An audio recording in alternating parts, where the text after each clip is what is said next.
Hello, hello, hello, and good morning. If you're outside the US and I think Canada and you're like, what the hell, why is Vimbert like an hour off? Daylight savings time! Everyone hates it, including me! Please, someone kill it. But I return with more Tyrion Cuthbert, attorney of the Arcane, feeling especially well rested. I have already had 2 cups of tea, so I am well caffeinated. Let's just jump right into it, and while I get this started, let me explain, if you see the title and you're like, what the hell is Case 3 syndrome? Case 3 syndrome is something that people often throw at the Ace Attorney and Danganronpa games, where for whatever reason, usually because it has the least to do with the overall arc, the third case in those games tends to be, like, bad. Like, people hate it, they don't like it. But I have hope for this game because it's been executing stuff pretty well, and it's literally called The Origins of Horus. That's directly tied back into the main narrative. I'm hoping it can dodge that pitfall. Let's find out.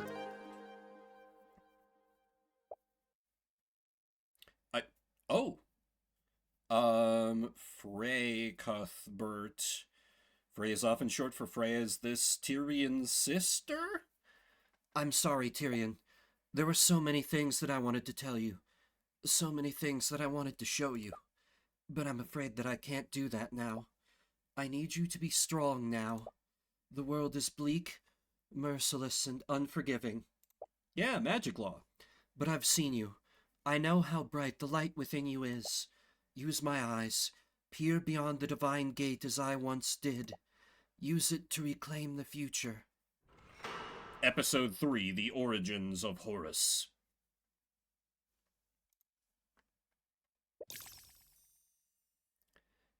Preposterous. Completely and utterly preposterous.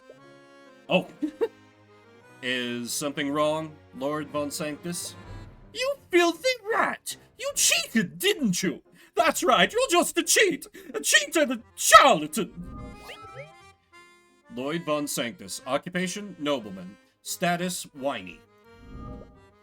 Do you have any evidence to prove that ridiculous claim? I mastered chess before you could crawl out of whatever rat hole you came from! Do you honestly expect anyone to believe that you could defeat me? Honestly, I'm just as disappointed as you are. I was expecting more of a challenge from House Von Sanctus. Tyrion is such a catty bitch, and I love it. But I suppose all the gold in the world can't buy you a modicum of skill.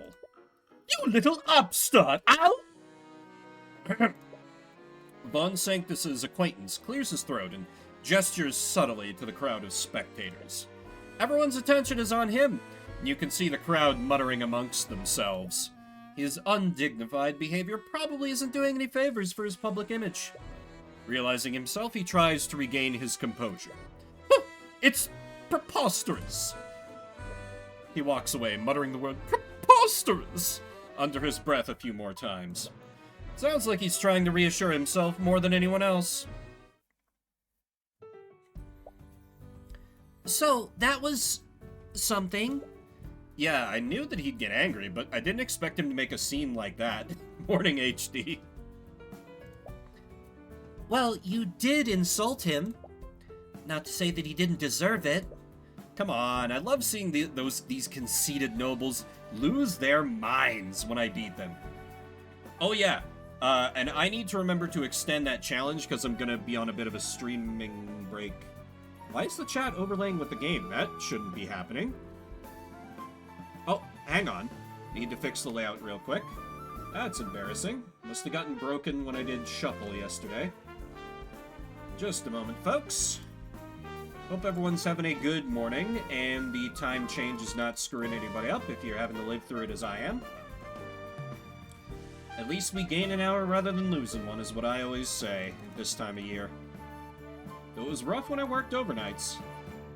There we go. Always blaming Shuffle correctly. Because I have to, like, slapdash fix my layout, and then be like, fuck, this is good enough, go! Abolish it? No.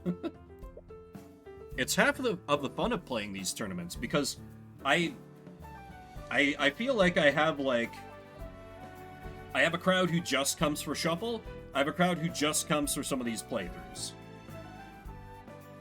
Oh, DST. Right. The delay. Wow, where's this confidence when we're in the courthouse? That's... Court cases are different. I have to deal with real-world elements during a trial, and that includes Prosecutor Steelwind. Prosecutor Steelwind, huh? I wonder if she plays chess. Now there's a thought. You wonder if she'd be willing to play against you sometime. She's been remarkably cordial to us. She might take us up on it. She can't be any worse than these pampered nobles.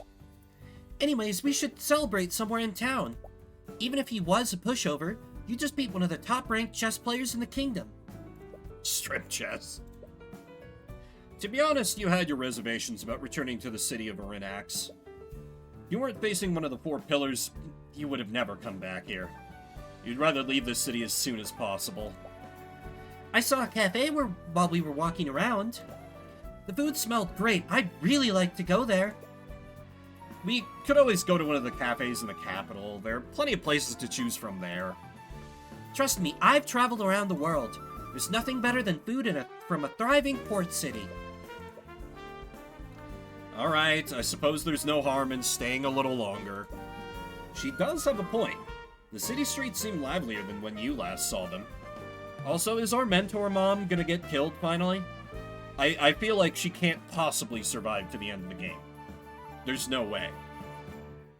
You see a lot of businesses that weren't here before. They all seem to be very well off. Despite being a port city, Arcane used to look like a ghost town. Has the local nobility been investing in the city? You find that possibility very hard to believe. It's the invisible hand of the free market, Tyrion. Capitalism at its finest. Who knows, actually. You arrive at the cafe that Celeste told you about. As you enter, you're struck by a powerful aroma of freshly baked pastries and coffee. That is a wonderful combo. I don't even drink coffee, and I could fuck with that. Very foul-mouthed this morning. I have no idea why. The scent of the baked goods swirls around you. You take a moment to inhale the enticing smells. You have to admit that it's making you very hungry. What? Okay. So, you seek to enter the domain of the Deathbringer songstress. Well, if glory is what you seek, then look no further. For you stand before Moserika Tudor, the Dark Lord of Arcane. Please don't become a recurring character. I kind of hate you already. As you head further into the cafe, you're approached by a familiar face. Name Morisuka Tudor. Tutor. Occupation merchant. Status weird boobs. Rika? Is that you? Ha! It appears that my reputation precedes me. How good of you to... Wait, you're Tyrion? You're back. Hi. Why didn't you tell anyone that you were back in town? Do you have any idea how worried we've all been? Do you two know each other? Right. Celeste, this is Moserika Tudor. I was friends with her when I lived here many years ago. Wait, you used to live here? Yeah, Arcane is actually the town I grew up in. What? But you were in such a hurry to leave before. You came here to eat, right? If you're still hungry, I can bring you some of our best dishes. On the house, yeah, what is... Oh, right. You guys aren't seeing my mouse. What is going on with them titties? I don't know if it's the outfit, or if it's the art style. Something don't look right there. No, I couldn't possibly... Come on, don't be like that. It's been years since I've seen you. You know how good my food is. Okay, but only for a little while. Rika sets a table for the 3 of you and calls over a waiter. They're not pointed the same way. Her eyes are up here. They are, but they're not that far up from the titties. You all place your orders. Now, tell me everything. I want to know all about what you've been doing since you left. Her hat is nice. Just, I was a little off-put by the Chuny vibes. Hello, I am an attorney! Okay, she has nothing to say about it. So, are you going to introduce us? Right. This is Celeste McCoy. She's my bodyguard. Bodyguard? And Celeste, this is... Ha! As if I need such introductions. I am Mosarika Tudor, Dark Lord of Oranax, High Archmagi of the Cadmium Flames, and the proud proprietor of this cafe. Oh. Okay. I was friends with her when I used to live here. This is Mommy.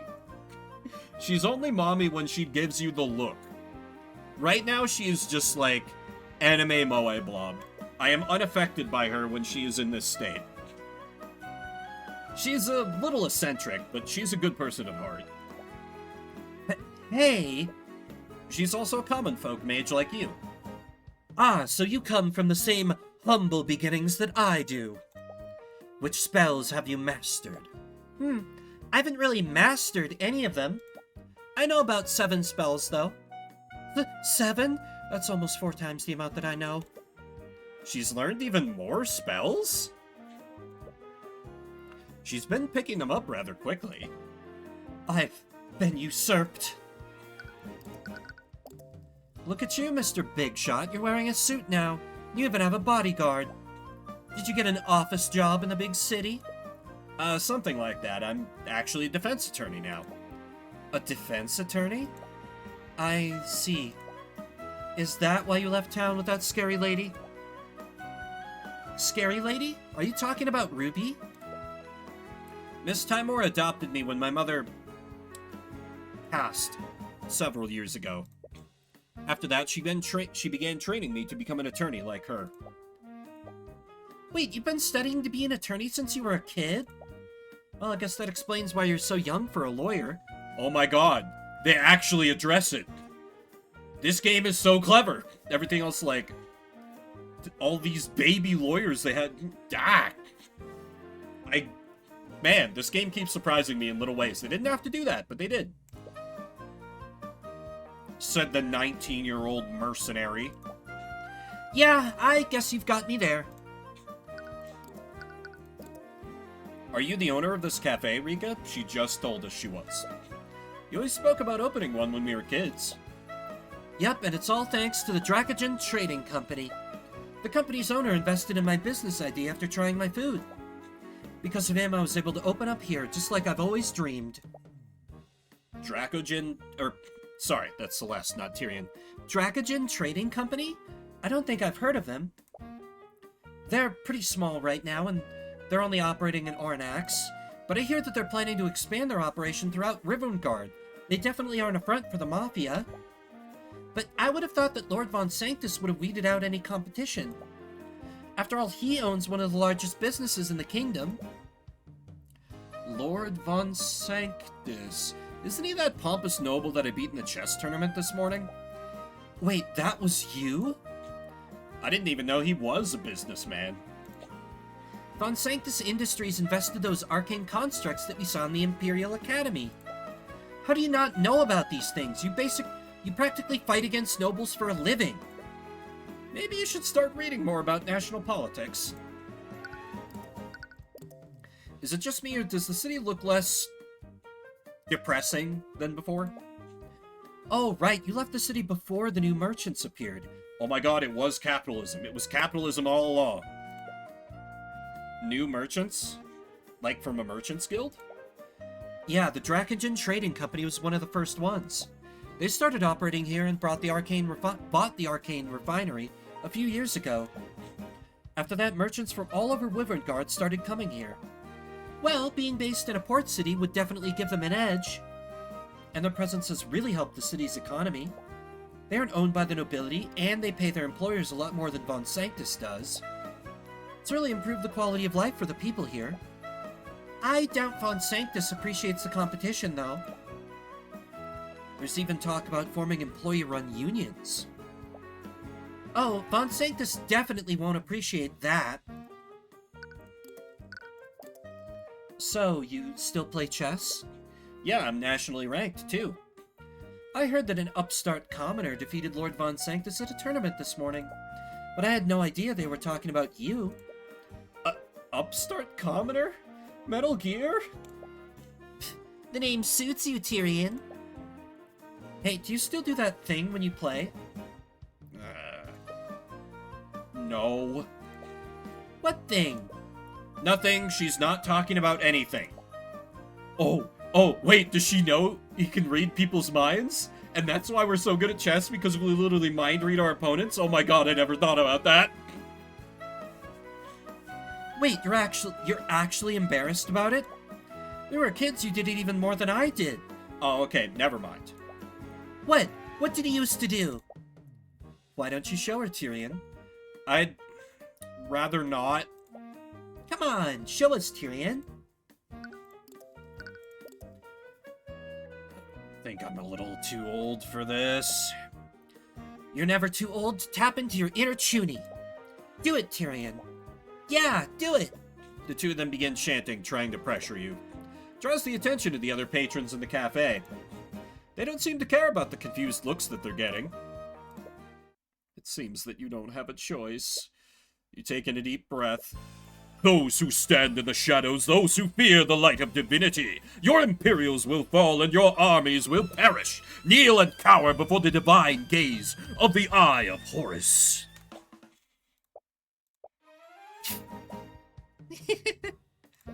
They're trying their hardest to contain their laughter.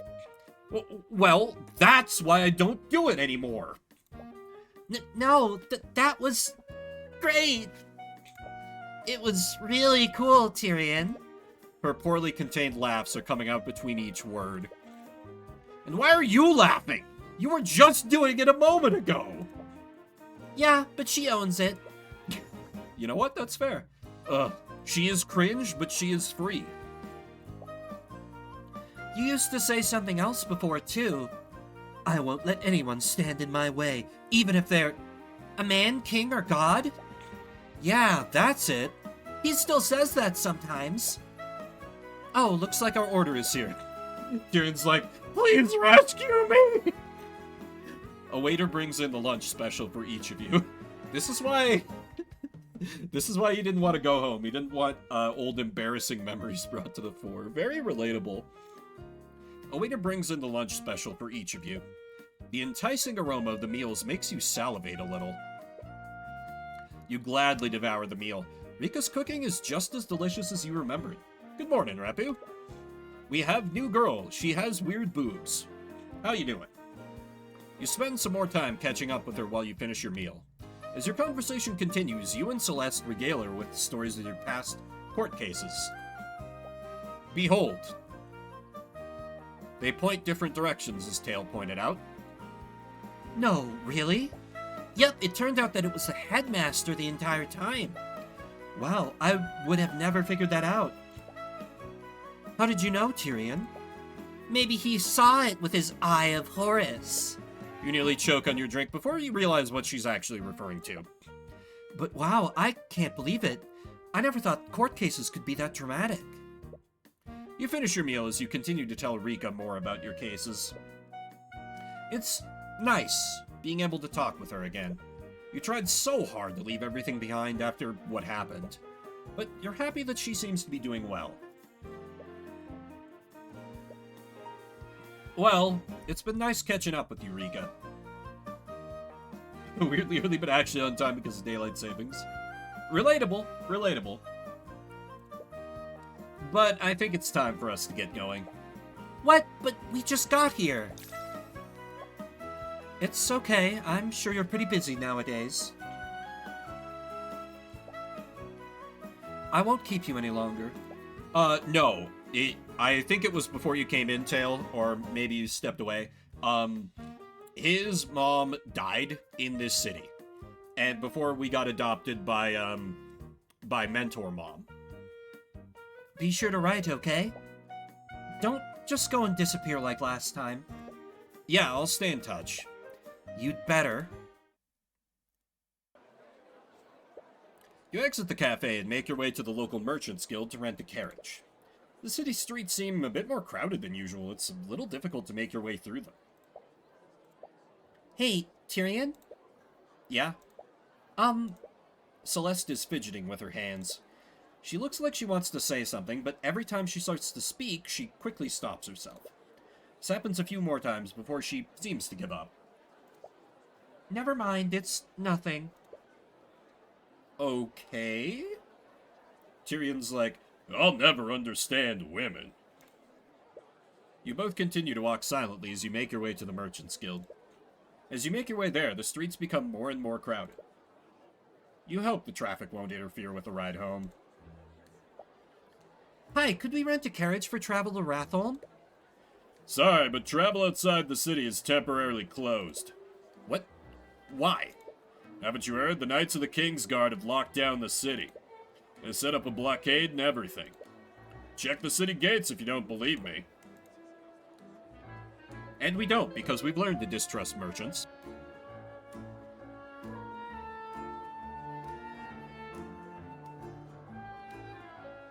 Ha! I don't get any egg vibes from Tyrion. Also Repu's point.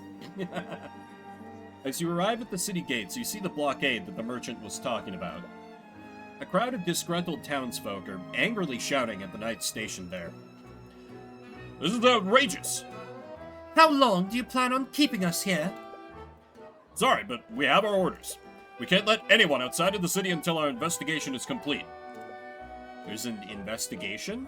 Did something happen? Yes, Tyrion. That's why the murder police are here. Can you at least tell us what's going on? Why is the entire city being blockaded?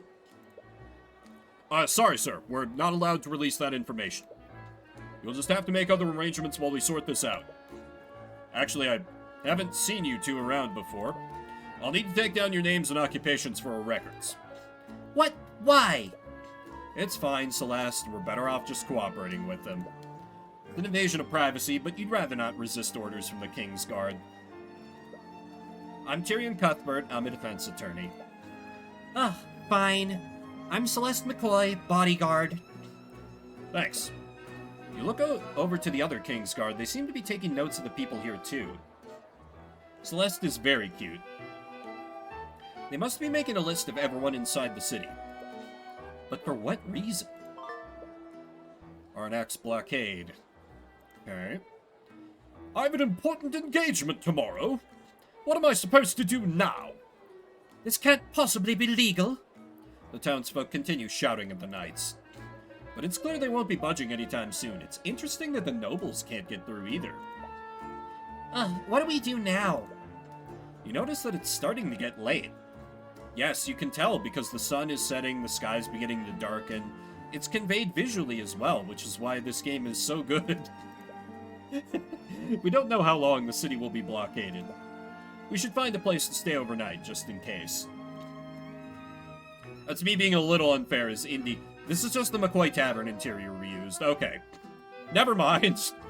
Never mind. Oh god, is it Case 3 syndrome? You walk into a nearby tavern and see it absolutely crowded with patrons. Looks like everyone else had the same idea. Hey, welcome to the Egwin Tavern. What can I do for you? Could we get 2 rooms for the night? Sorry, I can't even spare 1 room. We're completely full with the blockade and all. Wait, let me take care of this. Celeste takes out a large pouch of gold and plops it on the innkeeper's desk. Well, would you look at that? One of our rooms just opened up. Only one? Hey, the entire city's locked down, even with your gold. That's the best I can do for you. Yeah, it's true, but meh, it's fine. What, embarrassed to share a room with me, Tyrion? No, it's just... Realize that she's just teasing you like she usually does.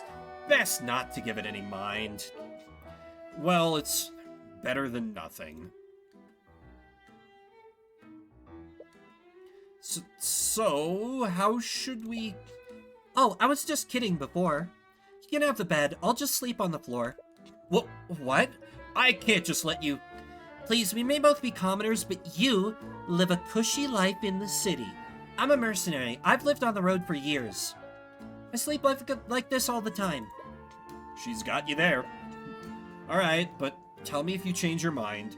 Celeste is like, you're a soft boy, it's fine.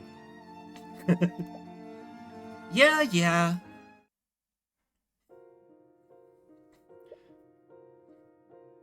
Hey, I didn't see there.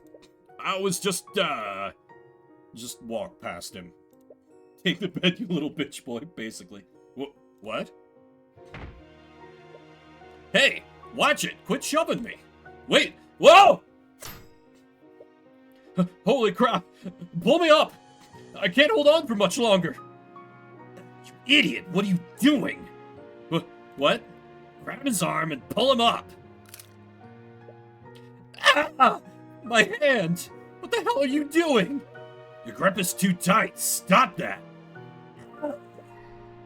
Wait! I can still... No! What happened? I should have been able to... By the scared lord, he fell in. No. I can use this. That's right, I can still make this look like it was all his fault. Someone's being framed? In an Ace Attorney-style game?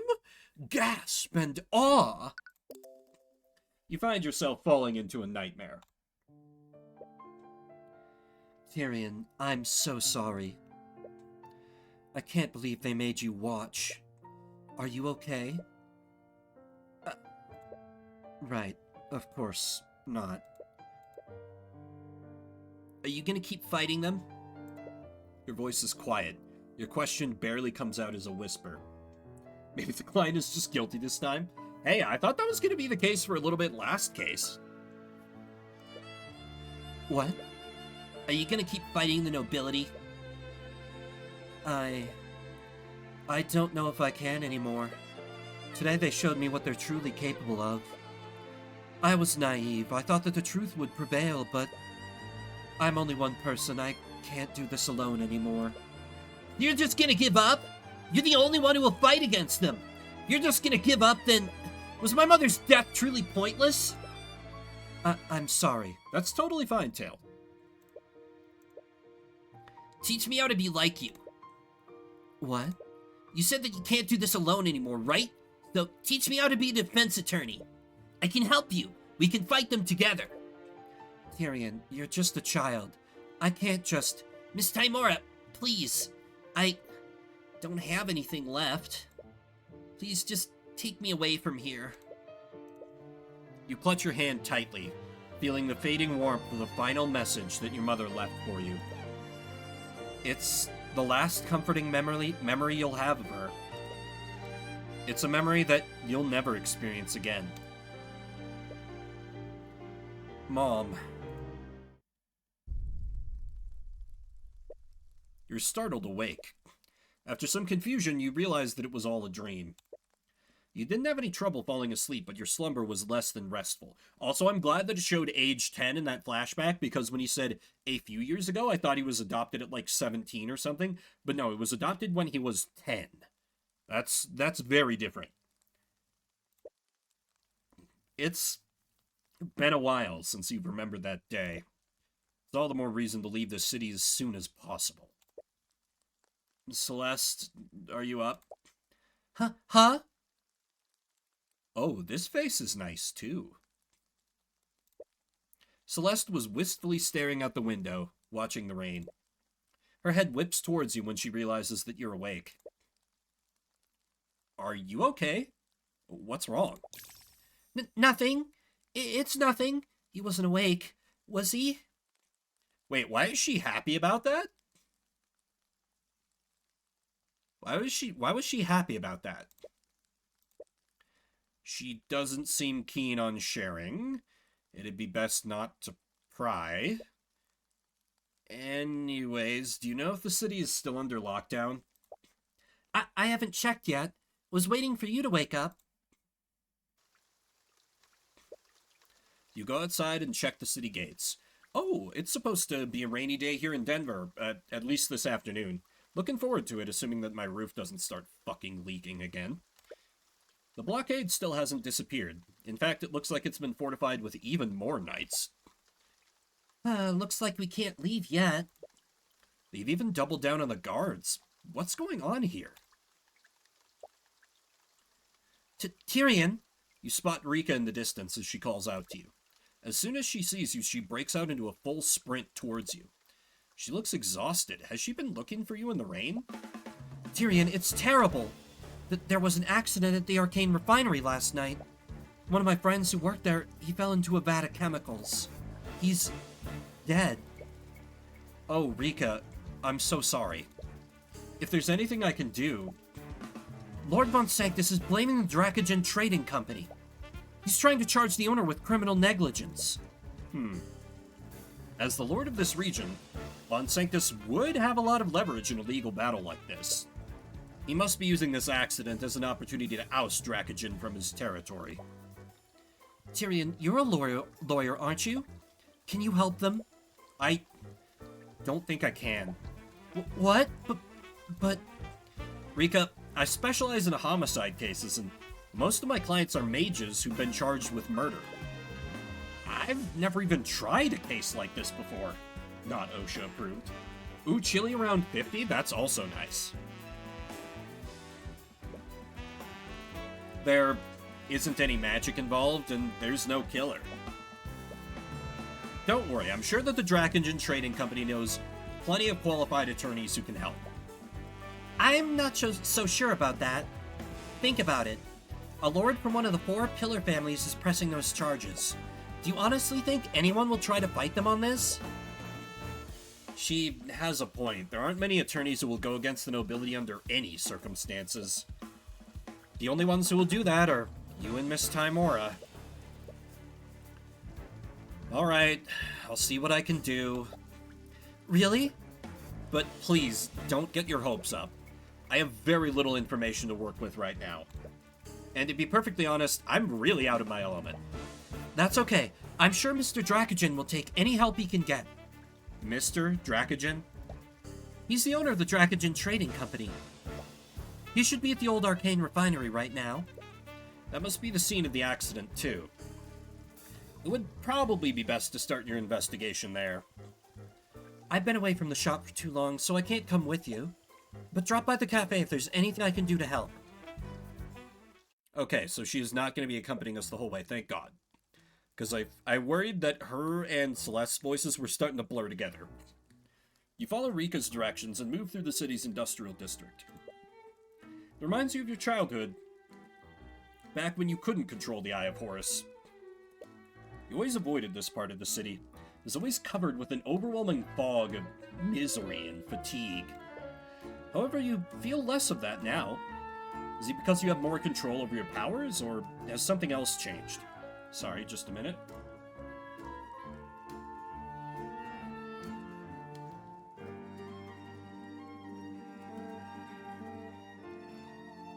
Sorry, I don't know if I've developed allergies or something. Having to blow my nose a lot this morning. Anyway. Alright, we're here. You arrive at the refinery and see that there aren't many people around. This kind of looks like a brewery. The few people that you do see appear to be from the City Watch. Operations must have been halted after the accident, you think? Wow, so this is an Arcane refinery. I always saw this place as a child, but I never really understood what they do here. Those machines refine the arcane crystals that are used in artificery. Yeah, more off-brand Phoenix Ray. Those crystals are used as a power source for conducting magical energy. You look around and spot an especially frustrated individual. He seems to stand out from the knights and cleaning staff. Could he be the guildmaster Rika spoke of? Ah. He takes notice of you as you head further into the refinery. Hello there, you must be the attorney that Miss Tudor spoke about. I am. I take it that you're the guildmaster of the Dracogen Trading Company?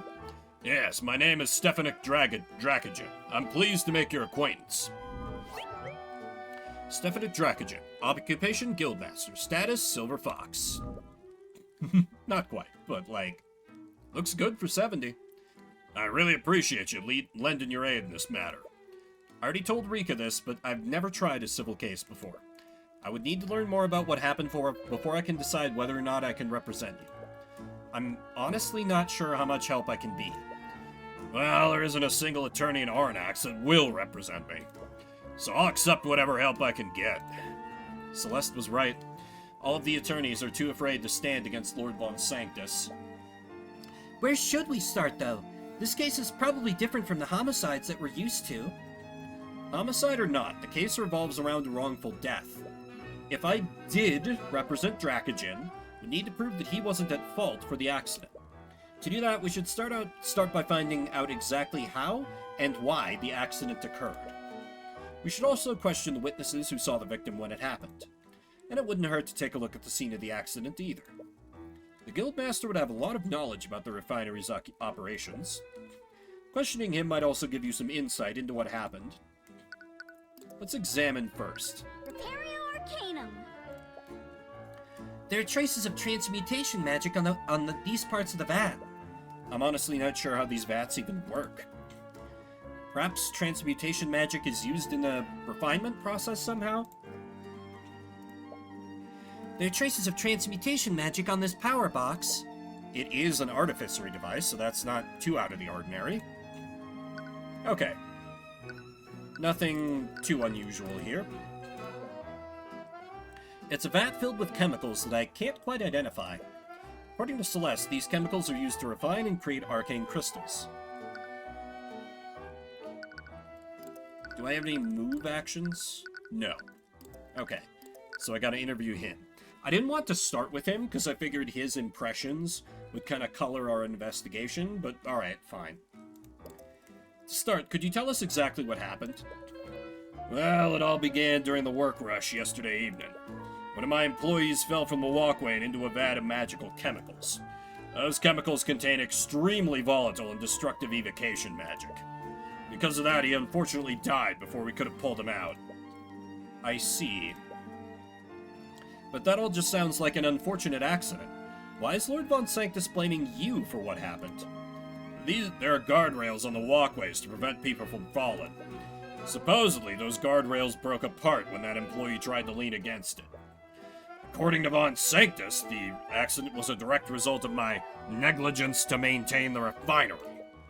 But my employees have taken great care to inspect and maintain the facilities. I have no idea how this happened. Is he telling the truth? This could all just be lip service. The only way to know for sure is to inspect the walkway yourself. Earlier you said that the victim was an employee of yours. Could you tell us more about them? Yes, I hired him just a few months ago. If you have time to lean. If you have time to lean, you have time to die. That's why they're talking about forming unions. They're having to work under these conditions, honestly. Maybe I should be helping the prosecution here. It's a shame what happened to him. There's a young man named Justin Way. Was he a good employee? Yeah, he was a hard worker, but he was a bit rough around the edges when he first started. Before working for me, I heard that he'd always spend his time with the local delinquents. Miss Tudor practically begged me to hire him. She told me that she wanted to turn his life around. It does sound like something Rika would do. She always had a habit of getting involved in her friend's personal business. Yeah. Union's good. Why is that a piece of evidence? Please don't tell me Rika's the murderer. When you live a life like Justin's, it helps when you have something to give you some structure and direction. So I decided to give the boy a chance by hiring him. He was clearly a hard worker. He did well to earn his keep. He always followed the rules, too, so I have no idea why he was up in that walkway. Wait, he wasn't supposed to be on that walkway? Earlier you mentioned that Justin wasn't supposed to be on the walkway. What did you mean by that? Well, Justin worked in an entirely different department. He was part of a team that managed packaging and freight. He had no business being inside the refinery building, much less the upper walkway. That's strange, to say the least. Was he the type of person to wander around places that he's not supposed to? No, like I said before, he always followed my rules. All just makes this whole situation that much more confusing. Okay. Huh. Was there anyone around when the accident occurred? Did anyone see Justin fall? There were many employees here at the time, but there were only a handful of witnesses who actually saw Justin fall from the walkway. Who were these witnesses? If I remember correctly, Miss Tudor was the one who saw him fall. Wait, Rika was there when it happened? Yeah, she witnessed the accident alongside the harbor master. Is there a chat union? No! No unions. We are a right to view channel. Morrison. Oh, you're acquainted with him? I am. Morrison was close friends with your mother when you were a child. What would chat do? Go on strike? No, please don't go on strike. Please don't go on strike. I'll throw chat a pizza party. That'll fix everything, right?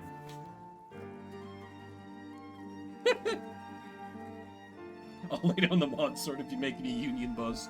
Fine, I'll do it myself. Morrison was close friends with your mother when you were a child. But after you left Arnax, you went out of your way to cut contact with everyone from your past. But what were all these people doing here in the first place? Rika is a cafe owner, and Morrison is a harbor master. I'm a little concerned about that myself. Still unsure about Miss Tudor, but the harbor master was accompanied by a nobleman of some sort. A nobleman? I'm not privy to the specifics, but apparently that nobleman had the legal authority to go wherever he wanted to. You'll want to ask Morrison more about that. It will be awkward to speak with him after all these years. Okay, here we go. Let's inspect the scene of the accident. Oh, nice. I can see the vats of Mountain Dew. Tyrion, do you need me to scan for magical traces? Well, there aren't any magical elements in this case. But I suppose it wouldn't hurt to check. Alright. Repario Arcanum. Aha! What? What's wrong? There are traces of transmutation all over the guardrails. Transmutation? Do you see those traces anywhere else on the walkway? No, it's only this area. Only on the rails that Justin broke, so they might have done something to the metal. Transmutation is a school of magic that changes the properties of physical objects. Yes, we know this already. Usually mages use transmutation spells to strengthen and repair objects.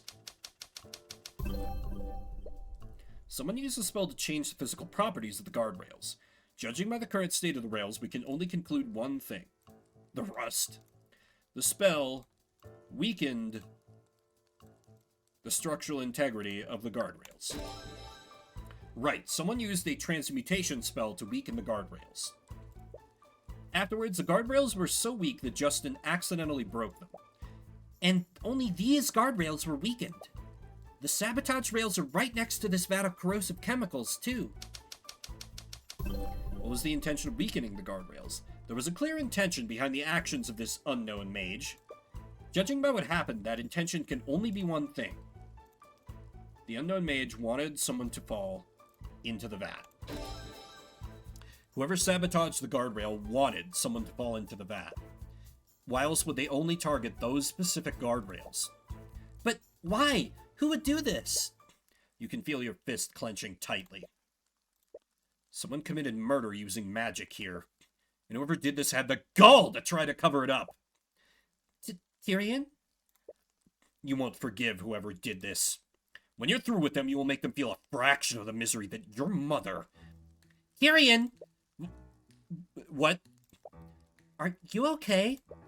Right. Sorry. Anyways, if it weren't for you to detect magic, everyone would have written this off as an accident. Magical traces are only detectable for 48 hours after a mage casts a spell. That means that whoever cast the transmutation spell did so recently. Right.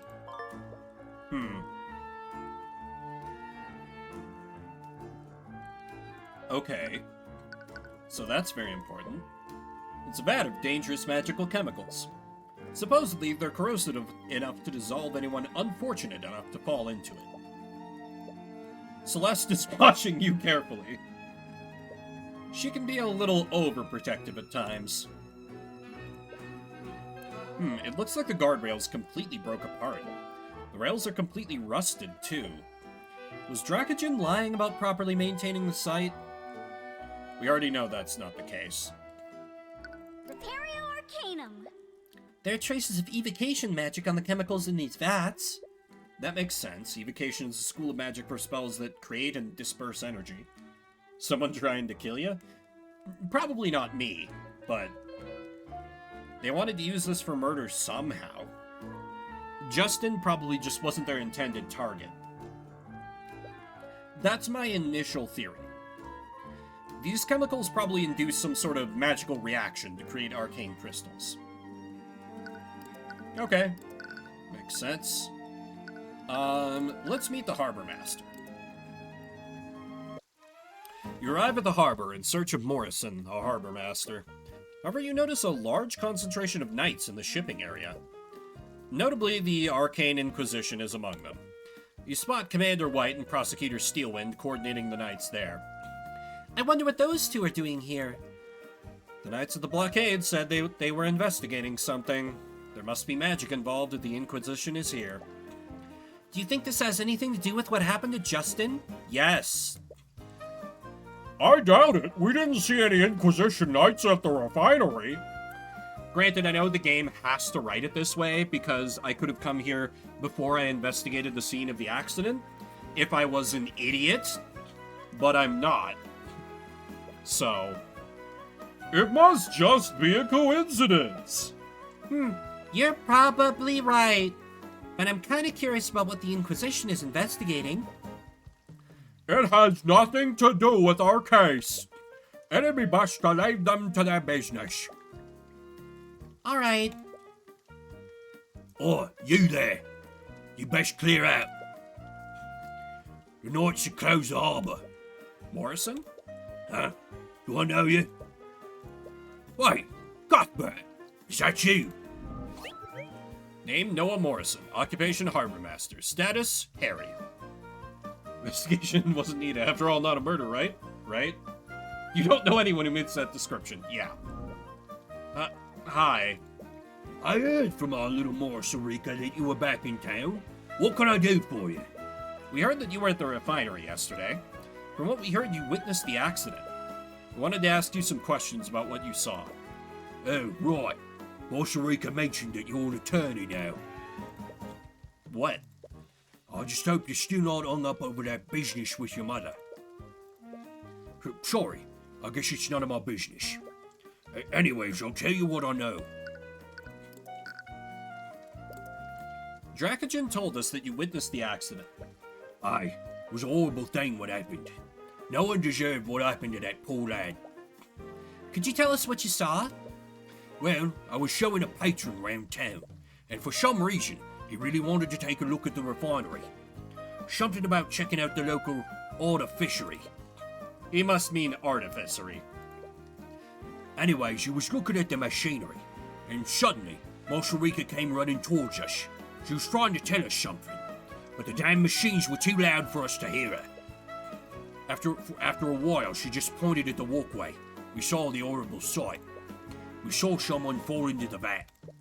By the time we could get them to stop the machines, it was too late. That matches up with what you know so far. But what was Rika even doing there? She should still have been running the cafe at the time of the accident. And that patron who was visiting the factory, did they also witness the accident?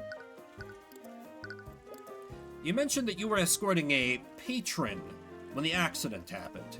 Who was he? Did he witness the accident too? Aye, he was right there with me when Rika was trying to get our attention. To be all the mission with the commotion she was making. As for who he was, he said his name was Aster. Aster. You don't know anyone by that name. But why does that name sound familiar? Do you know what his surname was? No, the lad was really secretive with his last name for some reason. He must have had a recognizable name. Is he a noble from a well-known house? That only makes sense. Could you tell us how Justin fell off of the walkway? Was it because the guardrail broke under his weight? Yeah, he did. But it was a little strange. That guardrail was made out of metal, yeah? But the way it broke, you would have thought that it was made out of cardboard. He barely leaned on it and it just broke apart. Even a poorly maintained guardrail shouldn't have broken that easily. Did someone really use transmutation magic to sabotage it? If so, that possibility could clear Dracogen's name. But presenting the possibility of a magical crime might just complicate things. Man named Aster. Figure fell. Okay. Why were you escorting this Aster in the first place? Don't you have to manage the harbor? Well, I can't really manage anything because of them. He gestures towards the Inquisition Knights crowding the pier. They blocked all the sea travel out of the city till this mess is sorted out. They have a lot of knights investigating the harbor. Do you know what they're looking for? Well, you didn't hear this from me. Yeah, that's a little weird, Dredd. I think that Noah might be getting pressured by this noble to cover up some of the details. But according to them, Aster's ship stopped and vanished in the dead of night. Vanished? As in someone hijacked it? That's the thing. The guards wouldn't noticed if someone had driven off with the ship, especially one of that size. From what I heard, one of the guards could have sworn that they saw it vanish in a flash of light. A flash of light, like something created by a spell. What kind of ship was it? Do you know how big it was? From the size of it, I'd say that it was probably a galleon. A galleon? A spell that scale would have to be pretty powerful to affect a ship of that size. Could be illusion. I definitely need to have Celeste detect magic here to see if there's just an invisible ship chilling.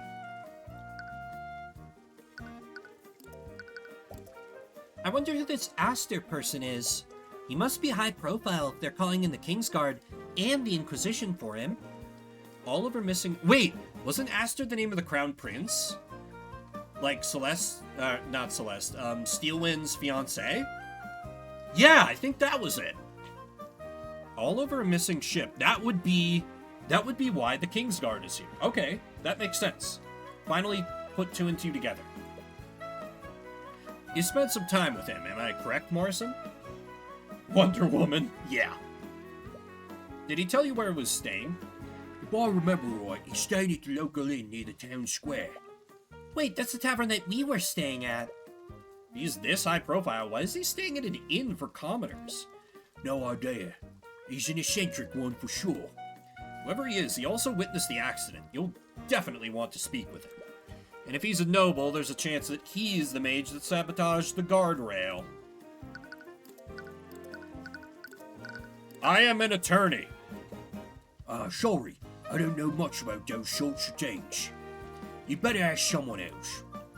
Okay.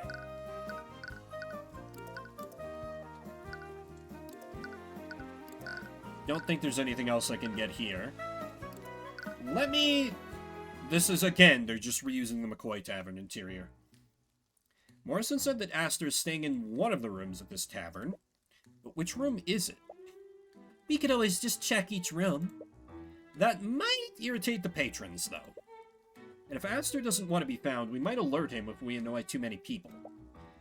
I guess you're right. Your family owns the tavern, right? If you had to put a VIP somewhere, which room would you choose? I guess it would probably be the one at the end of the hallway. That's the one I use at my family's tavern. Oh, wait, I completely forgot. Almost forgot. Repario Arcanum. Okay, no invisible ship. Good to know. Damn it, I thought I was cooking with that one. According to Celeste's intuition, the innkeeper would have probably given Aster this room. You approach the door and firmly knock on it. Hello? Someone does come to answer the door, but they only open the door a fraction of the way. Save on creating new locations. Also that. The crack in the door is less than an inch wide. You can't get a look at the person's face. I'm terribly sorry, but if your business isn't urgent, I'd like to be left alone. So, sorry if I'm intruding, but are you Aster? My name is Tyrion Cuthbert. I'm the defense attorney of Stefanik Dracogen. From what I've heard, you witnessed the accident at the refinery yesterday. Was wondering if I could ask you a few questions about what you saw. Upon hearing your name, the man fully opens the door, and you're finally able to get a good look at him. Okay, yeah, definitely appears to be a noble, for sure. But he's got the generic no eyes art style. Unless that's a bamboozle, And they're trying to make me think he's just a generic character who's not important. He definitely stands out from the other patrons of the inn. He must be the wealthy patron that you're looking for. Tyrion Cuthbert, the protege of the infamous Rumi Tymora. So, you know who I am? I do. I know you very well. I'm your biggest fan! What? I can't believe it. The infamous Tyrion Cuthbert is standing right in front of my tavern room. What? I read all about your feats, Mr. Cuthbert. You successfully indicted the head of House Pierce. You didn't think twice about confronting a member of House Freyga. And you even defeated Lord Von Sanctus in the chess tournament yesterday. I'm so lost right now. And you must be Celeste McCoy, Tyrion's first client of the Crimson Demon of the Eastern Kingdoms. How did you find out about that name? The Crimson what? Ugh, don't ask. You see, she is just a Mountain Blade character. She raided so many villages and made so much money, that's why she can throw cash around to solve her problems. Anyways, if you are Aster, does that mean that you witnessed the accident with the Harbor Master yesterday? Yes, I did. Are you going to interrogate me about what I saw? I'll answer whatever questions you have. You've never met a witness that has been this eager to cooperate. But hopefully this means that he won't hide any details about what he saw. Okay, this dork is not gonna be the killer. Repario Arcanum. Probably. He's also kind of cute.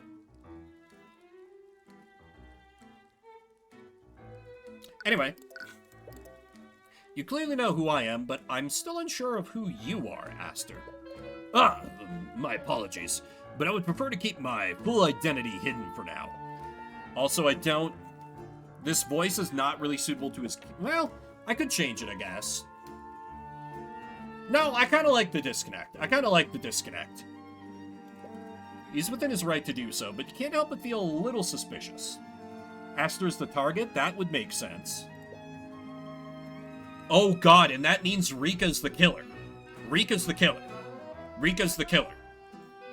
Yep, Rika's the killer. Okay.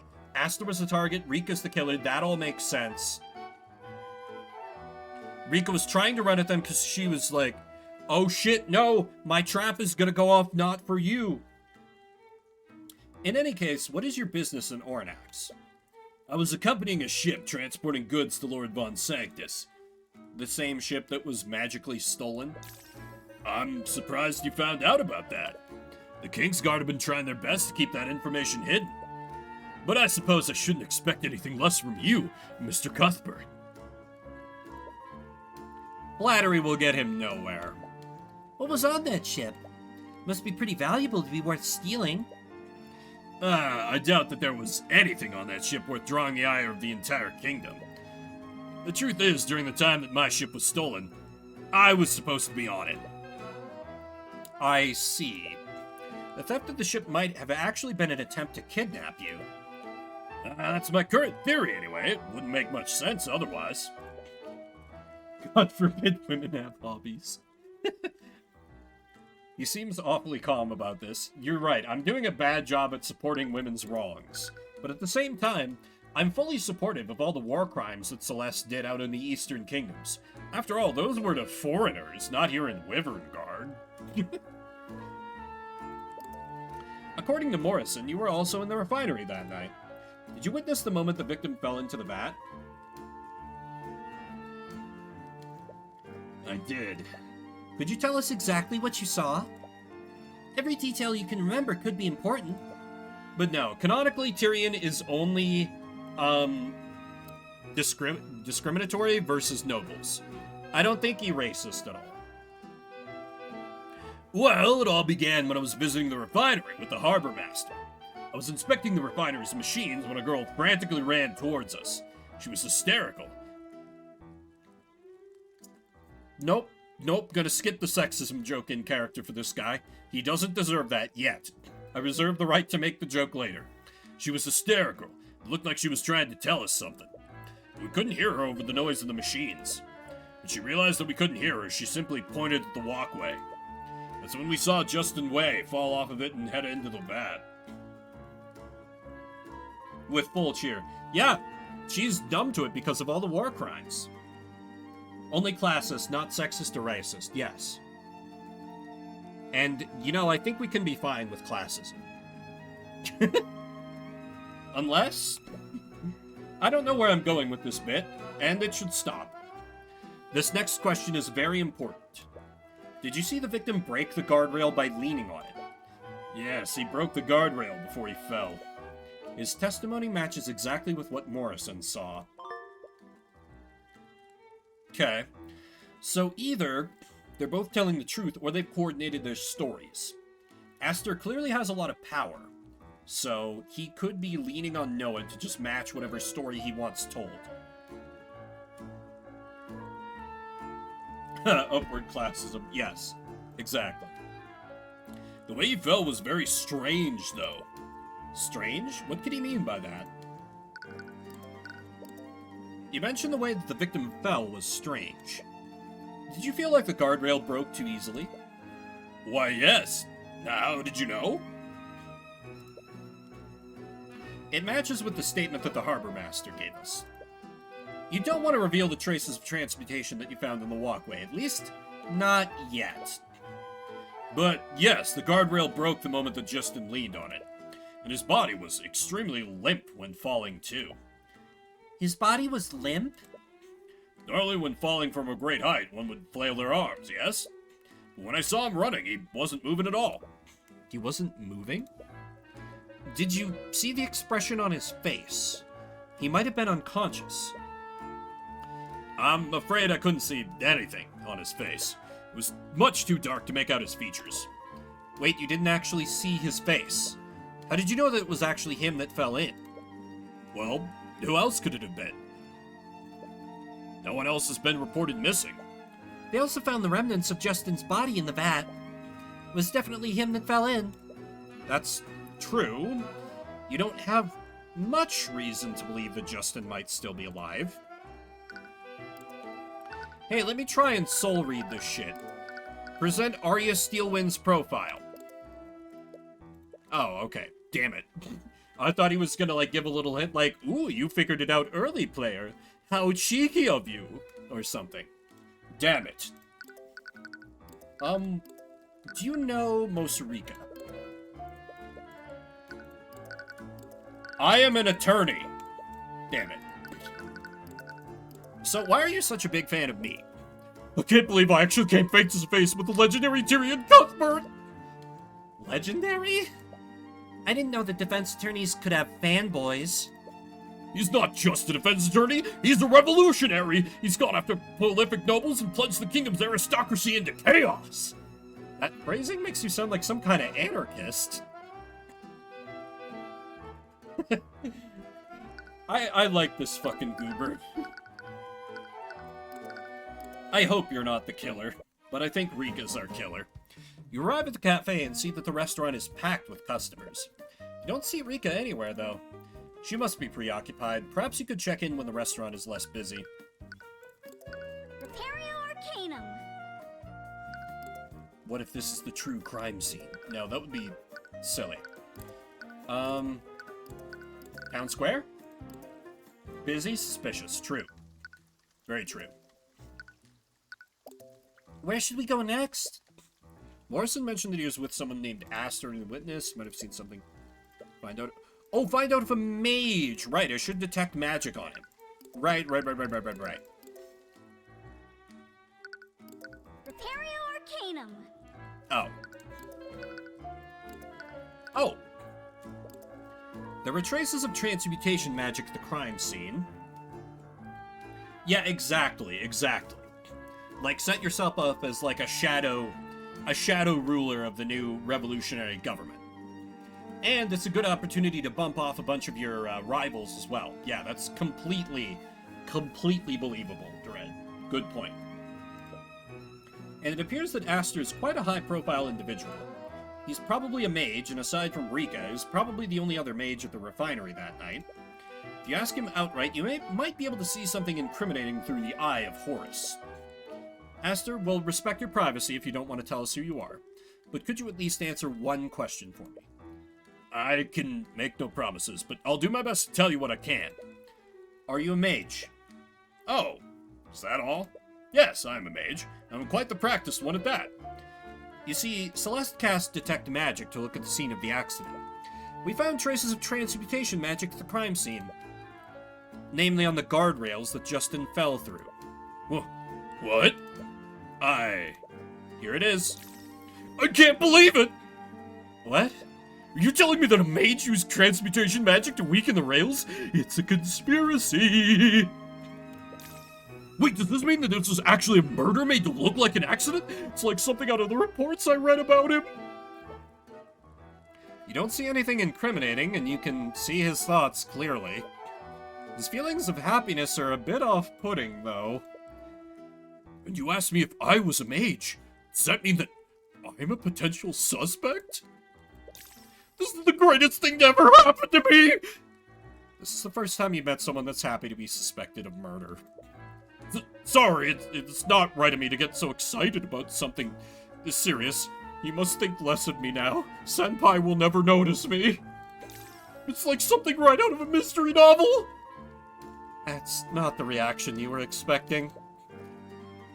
Nevertheless, it doesn't look like there are any incriminating thoughts in his mind. The emotions that he was emanating were all positive. There wasn't a drop of fear in there. What could this mean? He's gay for you, Tyrion. We've got your Edgeworth! We've got your Edgeworth! Oh my god.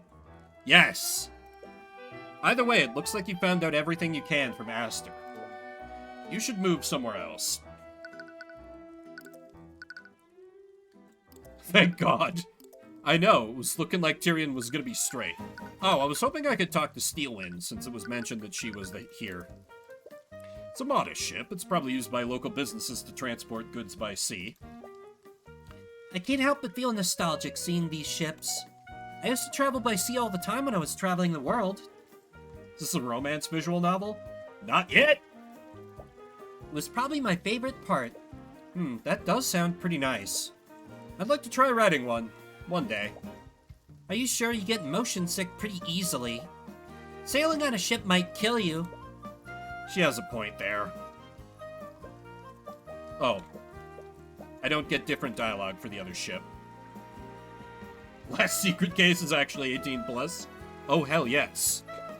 There are several crates containing all kinds of goods. It must be the merchandise of the local businesses. Oh, maybe I can talk to Rika now. Tyrion, you're back. Did you talk to Mr. Dracogen? I did. I'm still not sure what to make of him just yet. The case of the stolen kiss. Oh my. But after what I've seen today, I don't think I can turn a blind eye to what's happening. There were traces of transmutation magic on the guardrails. Regardless of their motives, someone sabotaged those rails with the intent of harming an employee at the refinery. If this truly was a murder, you have to find out who did this and why. I'll represent him in court for the criminal case. Thanks, it really means a lot to me. Oh, her arcane art is evocation. Still, people can learn spells outside of their arcane art, I think. She knows about the Eye of Horus. She knows that, like, Tyrion used to talk about the Eye of Horus, but I don't know if she knows about the actual ability. 50-50 between gay and Sigma male. Good point, Repu. On that note, you were at the refinery when the accident occurred, am I correct? Okay, no los dos. Yes, I was. May I ask you a few questions about what you saw that day? Of course, I'll do whatever I can to help. Oh, we got a psychological profile.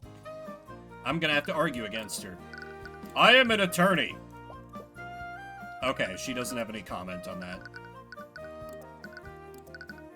Let me talk first.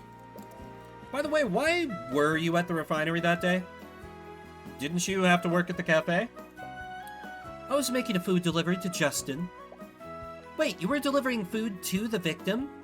Yeah, he never had time to make his own dinner. So I always delivered his dinner during his evening break. That night I couldn't find him in the freight area, so I went looking for him in the refinery building. So the accident happened while you were delivering his food. Oh, fish with lemon, a classic. Kind of a weird thing for, like, a coffee shop to make. You would think the fish smell might put people off. Then again, they're a harbor town. The whole town's gonna smell like fish. It was on purpose to make it put us on edge. True. Did you talk to Justin at all before the accident? I did. When I finally found him in the refinery building, he seemed busy. He told me to leave his food in the break room. Respectfully look at the characters. I look at them disrespectfully, Leafy. It's fine. You're in good degenerate company. Exactly, Dread. How else will they know? How else will they know? You're the only one, Leafy. HD is so right. He was busy. But according to Dracogen, he should never have been in the refinery building in the first place. Did he say what he was busy with?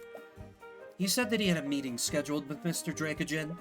That can't be true, though. Dracogen didn't mention anything about this. Unless...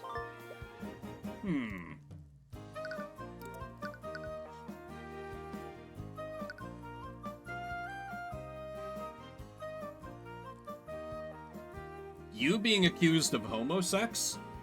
Never happened, Teo. Never happened.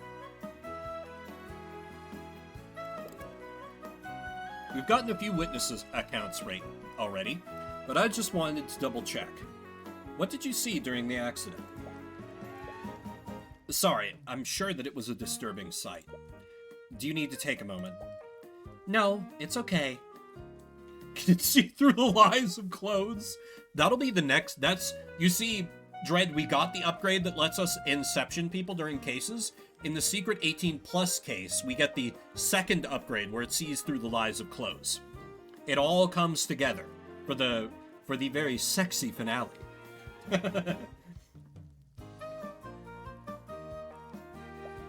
It happened after Justin told me to leave his food in the break room. It's my first time inside the refinery, so I spent some time looking at all the machines. It's when I suddenly heard a strange sound from the walkway. When I looked to see what it was, I saw Justin fall from there. I feel like with Aster, I wouldn't even have to try that hard, Tail. I tried to find someone to help him, but no one could hear me because of how loud the machines were. But they still heard me, somehow. Before I finally got them to understand what happened, it was already too late. Did you see the guardrail break when Justin fell off of the walkway? More specifically, did it break from Justin's weight? Have you tried winning? Damn. Good call. I'm honestly not sure. I was too busy trying to find help. Couldn't it? This, like... I guess what they're trying to get across is that, like, they could tell that she was shouting, but they couldn't make out her exact words. It's worded a little awkwardly, but I think that's what they're going for. I still think she's the murderer. You have matching witness accounts from Aster and Morrison. They saw the guardrail break. Having Rika also confirm that would have been helpful. But you suppose Aster and Morrison's statements will have to suffice. Rika's account of what happened is a lot less detailed than Aster and Morrison's. But she did see Justin before the accident. You still have no idea why Justin was on that walkway in the first place. According to Rika, he said that he had a meeting scheduled with Dracogen. But this doesn't match with what Dracogen told you. Either Justin or Dracogen must be lying in that case. You met Dracogen already, but you still have no idea what kind of person Justin was. Perhaps Rika can tell you more. Do you have a profile for him? No, but we do have the clues that say he was a star employee. Wherever that was. Justin's job. Oh, okay. That don't work. A character introduced at trial. You know what? It is case 3. We can't rule anything out, Repu. We can't rule anything out. Could you tell us more about the victim? What kind of person was he? He was a good person. He fell in with a bad crowd a few years ago, but he was starting to turn his life around. I could change him. I saw how much he was trying to change, so I asked Mr. Dracogen to give him a job. I I really wanted to help him change his life for the better. Oh my god, seriously. But this job just ended up killing him. Sir Plum in the billiards room with the candlestick. You can't blame yourself for this. No one could have known that this would happen. I guess you're right. It's hard not to think about, though. Was he the type of person to go places that he wasn't supposed to be? No, not anymore. Not anymore? He really wanted to make a good impression on Mr. Dracogen. He always talked about following the rules. He even got mad at me a few times when I accidentally broke Dracogen's protocols. Right, that matches up with what Dracogen said. But maybe he was falling back into his old habits. Perhaps Rika can tell you more about what he was like before he turned his life around. Let me finish building the profile of him first. Or of her. You've really grown up since the last time I saw you. You used to be such a nervous wreck before. Nah, he still gets like that sometimes. You should see him before he enters the courtroom. I met with Morrison earlier. He seems to be doing well. Yeah, sea trade has been booming lately. So he's been getting a lot of business. Wonder if it's because of the growing wealth of Arnax. Could I capitalize on this somehow? You can almost see the gears turning in her head. She gets perfect anime angry eyes. She loves capitalism. She's perfect, chat. She's perfect. She just needs to move out of Moe Blob mode and get angry, and then she's ideal. Do you have anything to say about Ruby? Nothing. Do you know Lord Von Sanctus? No. Does she love capitalism or just love stealing? That's an excellent question. Nothing to say. Food delivery.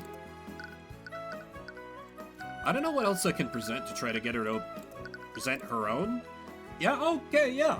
You've really made a life for yourself here. I'm glad you're able to realize your dreams and open a cafe. But of course, once the Dark Lord sets her sights on a quarry, it's only a matter of time before she obtains it. I've grown up since you last saw me. Yeah, let's not go that far. What's that supposed to mean? You're still chuny as fuck, girl. You're cringe, but you're free. I've heard a lot of good things about Dracogen, but to be perfectly honest, it seems too good to be true. Hey, he's a good person. He invested in my cafe when no one else would. But no one can be that philanthropic. Philanthropic. 15 years too young. They actually addressed it for Tyrion. He basically got groomed to be an attorney since he was 10. Everyone else, though, it's like, who knows? But also, like, we do have some old people. Like, the lead detective is 64. Our mentor is 46. Nobleman is 45. The head of the company that we're defending is 70. The harbor master 64. They got some old folks on their own, but yeah, the core cast, they're all children. I don't think it's philanthropy, it's pragmatism. What do you mean? Nobles like Von Sanctus tend to underestimate the power of goodwill. Wyrengard is a very oppressive hierarchy.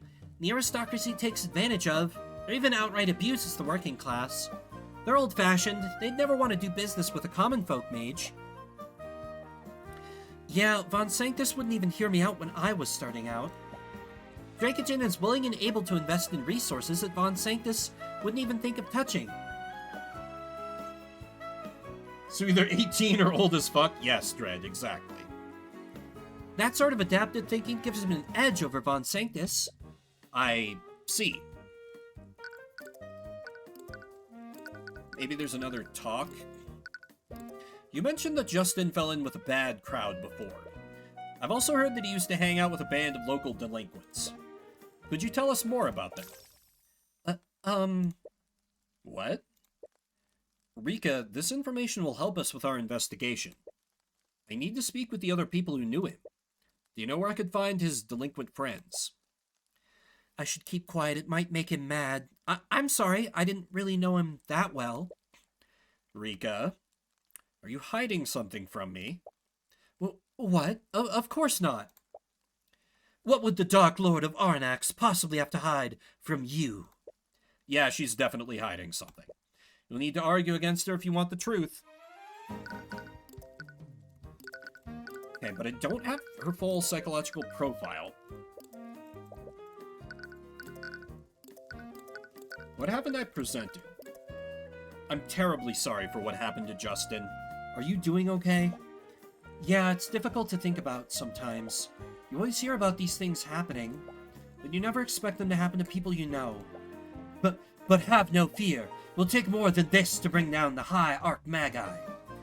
She's reverted to her Chuny personality. Oh, there we go. Just needed her to be Chuny a little more. Talking points. Yes. Mosarika Tudor appears to be hiding something from you. She clearly knows about the bad crowd that Justin fell in with, but she's hiding who they are and where you can find them. You need to convince her to share that information with you. Argument. Rika, you know about Justin's friends, don't you? Oh yeah, let me read her profile. Will perform questionable acts to protect the people she cares about. She has your best interests at heart. Will always act in a way that she thinks is beneficial to your well-being. Oh my god, I forgot about the saxophones.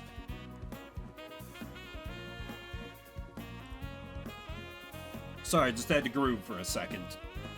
She isn't very good at deception. She will often revert to her dramatic Chuny personality when trying to hide the truth from you. Just be honest with me. I'm not hiding anything. I really don't know that much about him. I wasn't that close to Justin Way. I may have delivered his food, but he was just a customer to me. Objection! You got him his job! Where's that in evidence, though? Yep. I might have believed that you delivered his food because he was a good customer. But that wasn't all you did for him. You saw that he was trying to turn his life around. You begged Dracogen to set him up with a job. You wouldn't do that for a customer that you barely knew. Well, that still proves nothing. I am Mosarika Tudor, High Archmage of the Cadmium Flame. Is it so hard to believe that I took pity on a stranger? I only helped him because I'm a generous person. Would only be right for me to equip a commoner with the means to change his life. You're not a very good liar!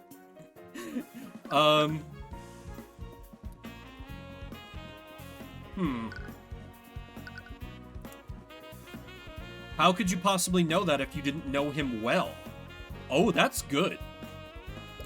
You said earlier that he was a good person, and then he fell in with a bad crowd. How could you possibly know that if you didn't know him well? There are plenty of people who would have said that about him. He didn't exactly keep it secret. I only knew about him because of rumors that were floating around town. That doesn't make sense. Could she be telling the truth? No. When you read her thoughts earlier, you could tell she was hiding something. She has to be lying right now. Type of generosity would make you privy to the details of Justin's life? I think that agree makes sense. You are a generous person, Rika. That type of generosity would make you privy to details of Justin's life. I doubt that he'd continue to hide his past from you after you'd done so much for him. You would have known who he associated with. Tyrion, not everyone wants to share their past with the people close to them. You should know that better than anyone. She's got you there. Damn it.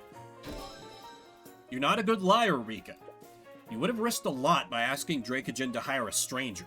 Especially a Oh! Right! She would have had to lie about his background if she didn't know him. God damn it, I didn't make that connection. Especially a stranger with a dubious past like Justin. What if Justin fell back into his old ways? That would have surely brought about consequences on you and your business. You wouldn't take a risk like that unless you knew him well enough to trust him.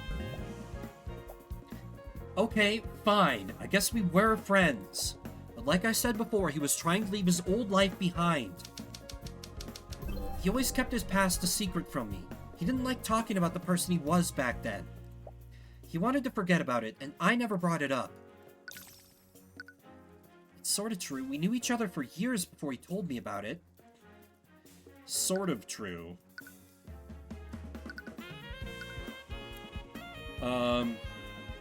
Keeping the past a secret That matches up with emotions, so we gotta do intuition. I doubt that, Rika. In fact, I'm sure that you were friends for at least a few years. With a friendship that old, I'm sure he would have confided in you about his past.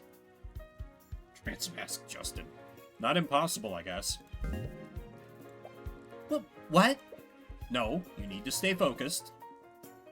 Rika, I don't know why you thought you had to lie about this, but I need to talk to Justin's former friends.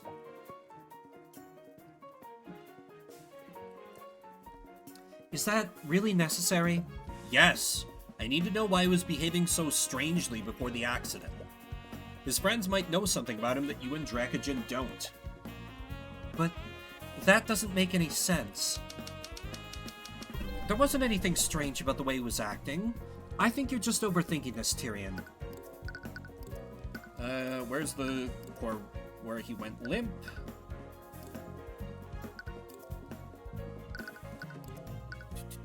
Oh, I could present the job? Yeah.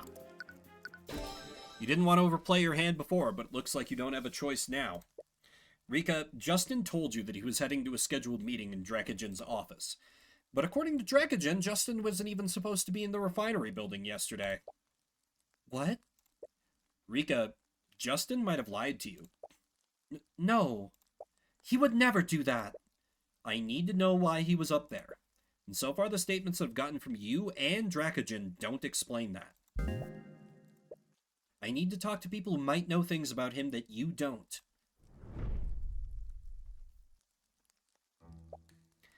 Okay.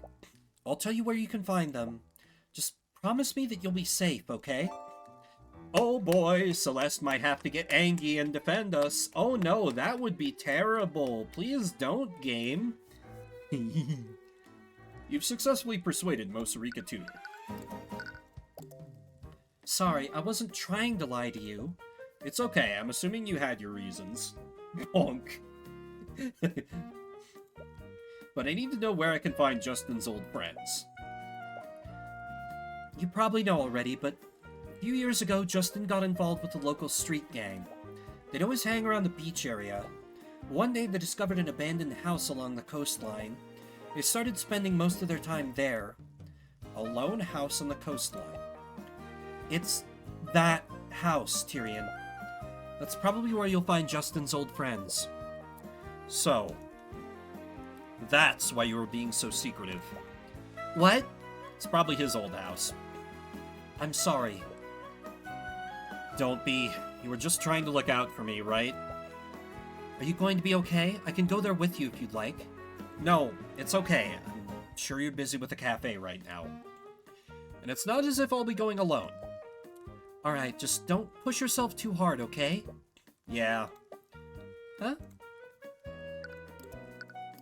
Let's move. You arrive at the old abandoned house. Upon looking at the home that you left behind, yep, you're with a flood of memories.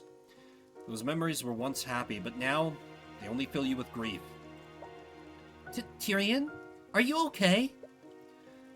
Yeah. Let's look around. You wipe your eyes and begin looking around the house. What a terrible day for rain. Suddenly you hear the sound of glass breaking.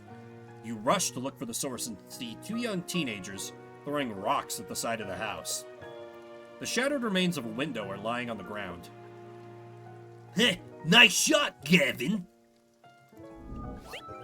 Gavin Kralin. Occupation, none. Status, bad to the bone. One of the teens, apparently named Gavin, notices you approaching. We got company, Wyatt. Huh? Wyatt Ernell. Occupation, none. Status, thick. You stare blankly at the broken glass lying on the ground.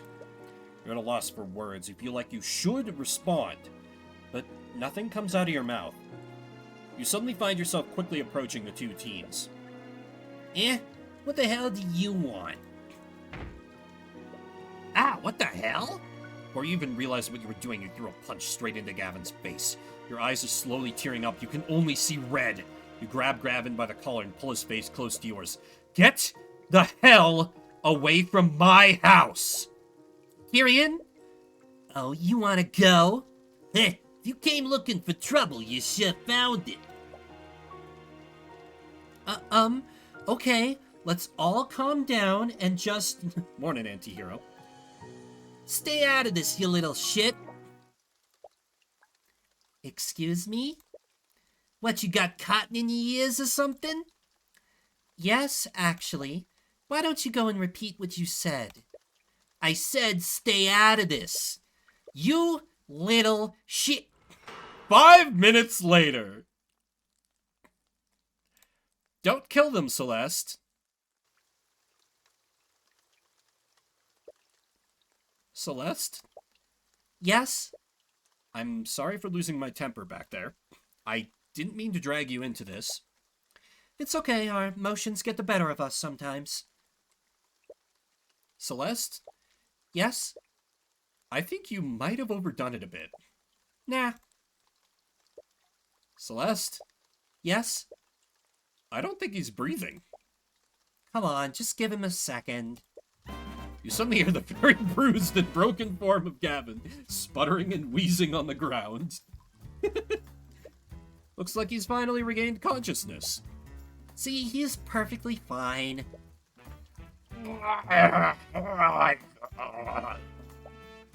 You're fine. Wyatt is staring wide-eyed at Celeste. From the shaking of his legs, it looks like he wants to run away, but he's too frozen by fear to move. Don't bother running. Even with a head start, I can easily catch up to you. A little concussion never hurt anyone, right? Anyways, these two are probably Justin's former delinquent friends, right? Are you okay with talking to them? Yes, of course. With your emotions in such disarray, you completely forgot why you came here in the first place. Would you two happen to know the young man who died at the refinery yesterday? These guys are all after Justin, but he's already dead. After Justin? Was there someone with a grudge against him? Wyatt clearly thinks that you were sent on someone's behalf. You are wearing a suit. Wait, tracker broke? Did it? What's happening? Oh shit! Yeah! Oh my god. I'm so sorry. Yeah, it did not show me either of those redeems. I do owe 4 minutes. Shit, I'm sorry. It was still showing everyone, like, typing things in chat. So, I didn't think it was busted. Well, fuck. Okay. Alright. White clearly thinks that you were sent on someone's behalf. It wouldn't hurt to play the part to get more information out of him. We're not going to hurt you. We're not going to hurt you anymore. We just like to ask you a few questions about Justin. Yeah, sure. Whatever you want. Alright, you two talk. I'll work on popping Gavin's shoulder back into place. It's a little disturbing how nonchalantly she says things like that. What can you tell me about Justin Way? According to a few witnesses we spoke to, you used to be friends. It was weird when he started talking to us again. I thought he left for good. Friends is kind of pushing it. We used to hang back in the day, but we don't know more. But he started talking to you again. Why? Oh, he just needed some of the old gear that he left at the house. Old gear? What kind of old gear? You know, his thieves' tools. All the tools you need for lock-picking and safe-cracking. Tools for lock-picking and safe-cracking? Why the crap would Justin need those? What would Justin need safe lock-picking and safe-cracking tools for? Well, he needed to get the gold that he owed your boss. So he owed gold to someone. Word has it that he was working for the merchant that owns the refinery. I guess the owner trusted him a lot. Justin said that he had a way to get access to the safe, the guy's office. Justin was always a whiz when it came to breaking and entering. He even had tools that could crack magical locks. Getting the gold out of that safe would have been an easy score for him. Wait, Justin was planning to rob Dracogen? It's the perfect cover. He was the ideal employee. Put gold to someone. Suspiciouser and suspiciouser. Wyatt apparently thinks that you were sent on behalf of someone. And from what he said so far, Justin owed a non-trivial amount of gold to this person. If this person was some kind of criminal, could they have been the one who sabotaged the guardrail? Would a criminal commit a crime? This is a pretty difficult one. Did Justin tell you who he owed his debt to? Nah, man, he didn't say nothing. He might want to whack me too if I tell him the truth. So he does know. There's no point in playing dumb. Just tell us what he told you. Did he give you a name? Oh, I am blessed once more. Oh, I am blessed once more. The glorious return. There she is. Oh, my heart. Answer the question. The Eye Taker. He owed gold to the Eye Taker. Very handsome-looking individual. The Eye Taker question mark has been added to your notes. The Eye Taker? That must be some kind of criminal nickname. Why does that sound so familiar, though? Either way, you need to find out who this Eye Taker is. It might be best to ask someone else. Hello, did you know that I am an attorney? Did you know... Rika? Okay, nothing. Returning to this house has brought back several memories that you have complicated feelings for. Those feelings are even more confounded by the blatant vandalism committed by Gavin and Wyatt. Honestly, you'd rather leave this place as soon as possible. Repario Arcanum. Little sad that we didn't get a cut-in with her angry face. Okay, so let me ask around, like, maybe the harbor master would know more about this guy. Okay, there's 4 minutes. I am very sorry. The chat tracker broke and I didn't see those redeems. Thank you, Antihero. Thank you, Leafy Tree. Now, before I move on to the next scene, I think I do need to take a bit of a break. I am rapidly burning through my water. So I'm gonna get up for a bit, run some ads. You won't miss anything, but I hope you'll stick with me, as we got more investigating to do. We have to get to the bottom of some criminals. Daddy's got some criminals to apprehend. Does anyone know that reference? Whatever, it's fine.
I return, and yeah, you've hit Case 3 syndrome pretty well on the head, Repu.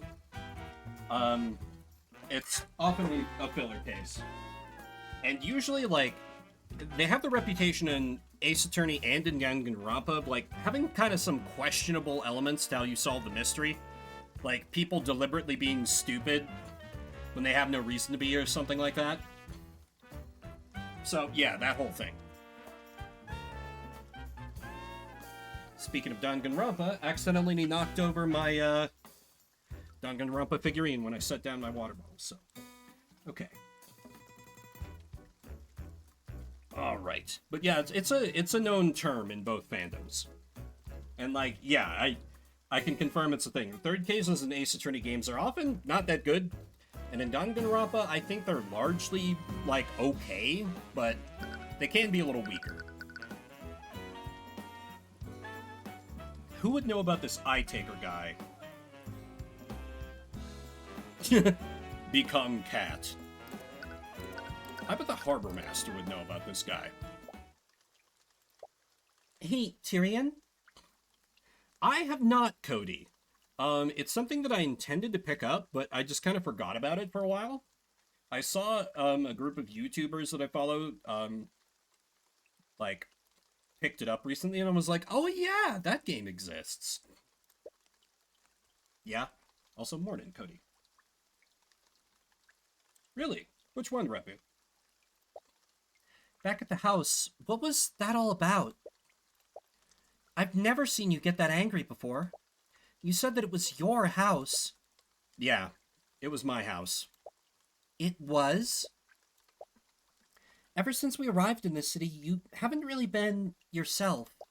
If you want to talk about it, I'm fine, and I don't want to talk about it. You're not fine. I can see it on your face. Please, just talk to me. It's none of your business. It came out a lot louder than you wanted it to. Celeste, I'm sorry. I didn't mean to... Without a word, she quickly walks ahead of you. You making her mad, we beg. I think it's just making her sad, though.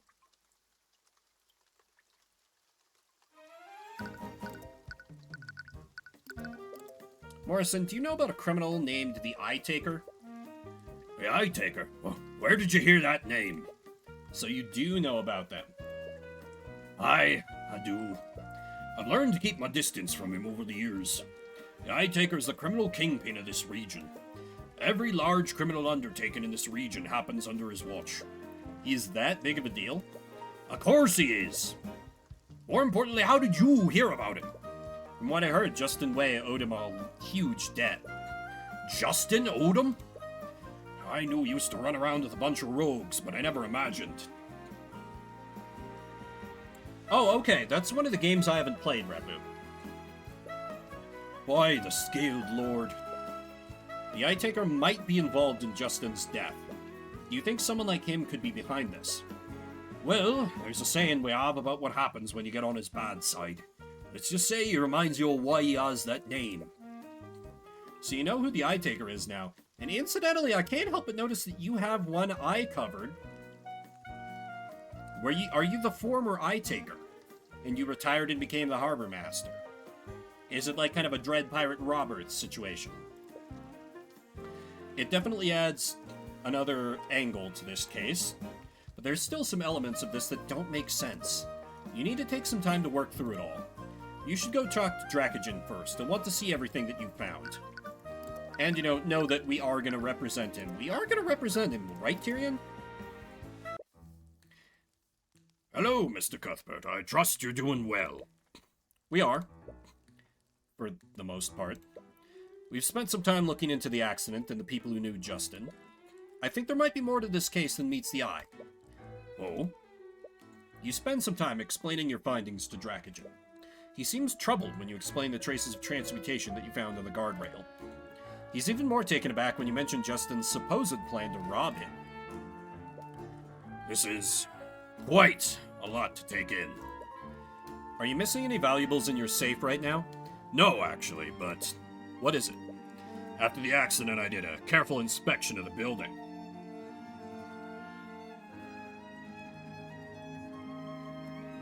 Okay.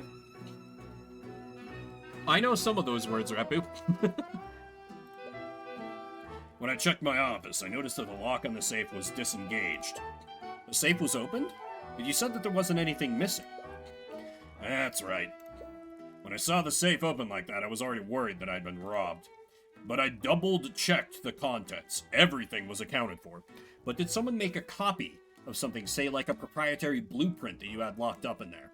Was it industrial espionage? Because of that, I just assumed I'd forgotten to lock it. That doesn't make any sense. Maybe it was just a coincidence? I might believe that if it weren't for where my office is located. What do you mean? The walkway that Justin fell from leads to my office. Why do you have to walk past the vets of dangerous chemicals to get to your office? That seems really dumb. There's the window there that overlooks the refinery. That would explain why Justin was there in the first place. I don't want to suspect one of my employees, especially one that isn't alive, to defend himself from such accusations. But it just fits too perfectly together, except for one thing. Why wasn't anything stolen? Well, regardless, I think you have a pretty good case. So, does this mean you'll represent me? After what I've discovered, I won't just stand by and let Von Sanctus have his way. Well spoken. I'm glad to have you on my side, Mr. Cuthbert. Anyways, regardless of why, someone clearly magically tampered with the site of the accident. Japanese performative storytelling. Okay. I was unfamiliar. Or still am, I guess. I know what it is now, though. Today I learned. I doubt the court will find you at fault for what happened. Although... what's wrong? Civil cases are a lot less strict than criminal cases. If we present evidence suggesting foul play using magic... They'll treat this exactly like our other cases. Oh, so civil cases are still preponderance of the evidence in this world? Rather than like... Well, it's way beyond reasonable doubt. To win as the accused in criminal courts here, you have to find the real killer. You straight up have to Phoenix Wright it. Yeah, they might stall the trial until they find out what exactly happened. For this accident, all we have to go on is witness accounts. Finding concrete evidence of what happened could very well be impossible. But the idea of hunting down the mage responsible sounds very tempting. It looks like you have your work cut out for you. I just hope things turn out okay in the end. With Von Sanctus on the other side of this, who knows what might happen? It'd be best to keep your wits about you. I can't believe this. I have more important things to do than resolve your petty squabbles for you. Yes, yes, the missing ship of your betrothed. Listen, the sooner you help me resolve this mess with Dracogen, the sooner you can return to being the princess lapdog. That is to say, once I'm not preoccupied with this case, House Von Sanctus can provide the resources that you and the Inquisition need. I suppose I don't have a choice, do I? Well, at least this case should be relatively straightforward. You think so, Steelwind. You'd sure think so. Steelwind probably, like, walks into the courtroom and, like, is like, okay, this is a basic civil case. This won't be too bad. They're going up against a major noble, so the defense is going to be some, fuck, it's that Tyrion kid. Court is now in session for the trial of Stefanik Dracogen. The prosecution is ready, Your Honor. The defense is also ready. Very well, let's begin the proceedings. Prosecutor Steelwind, please list the charges. The defendant is charged with criminal negligence in the death of Justin Way. The death occurred at the Onyx Arcane refinery last night. Mr. Way was an employee of the Dracogen Trading Company, a company owned by the defendant. During work hours, the victim suddenly accidentally broke a poorly maintained safety rail and fell into a vat of corrosive chemicals. Attempts to save his life failed and his body almost fully dissolved. I see. What a gruesome end. The defendant displayed clear negligence in maintaining the refinery's facilities. As such, the responsibility for Mr. Way's death falls squarely on his shoulders. To begin, the prosecution would like to call Noah Morrison to the stand. Witness, please state your name and occupation for the court. Yes. The name is Noah Morrison. I'm the harbor master of Ornax's harbor. It's my understanding that you witnessed the accident that night, am I correct? Aye, I did. Could you please testify to the court about what you witnessed?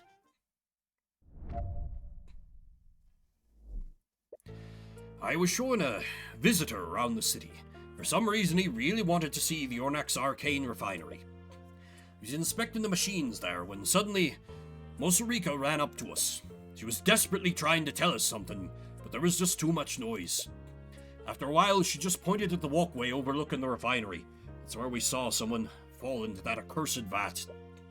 There was a guardrail that should have prevented him from falling, but he broke through it as he fell.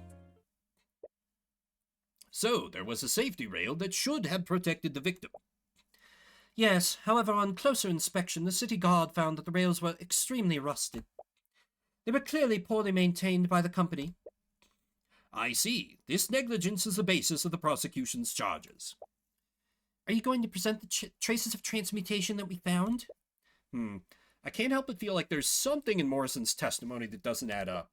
Right now, those traces are the only defense we have against Von Sanctus's accusations. It's not a piece that I want to use just yet.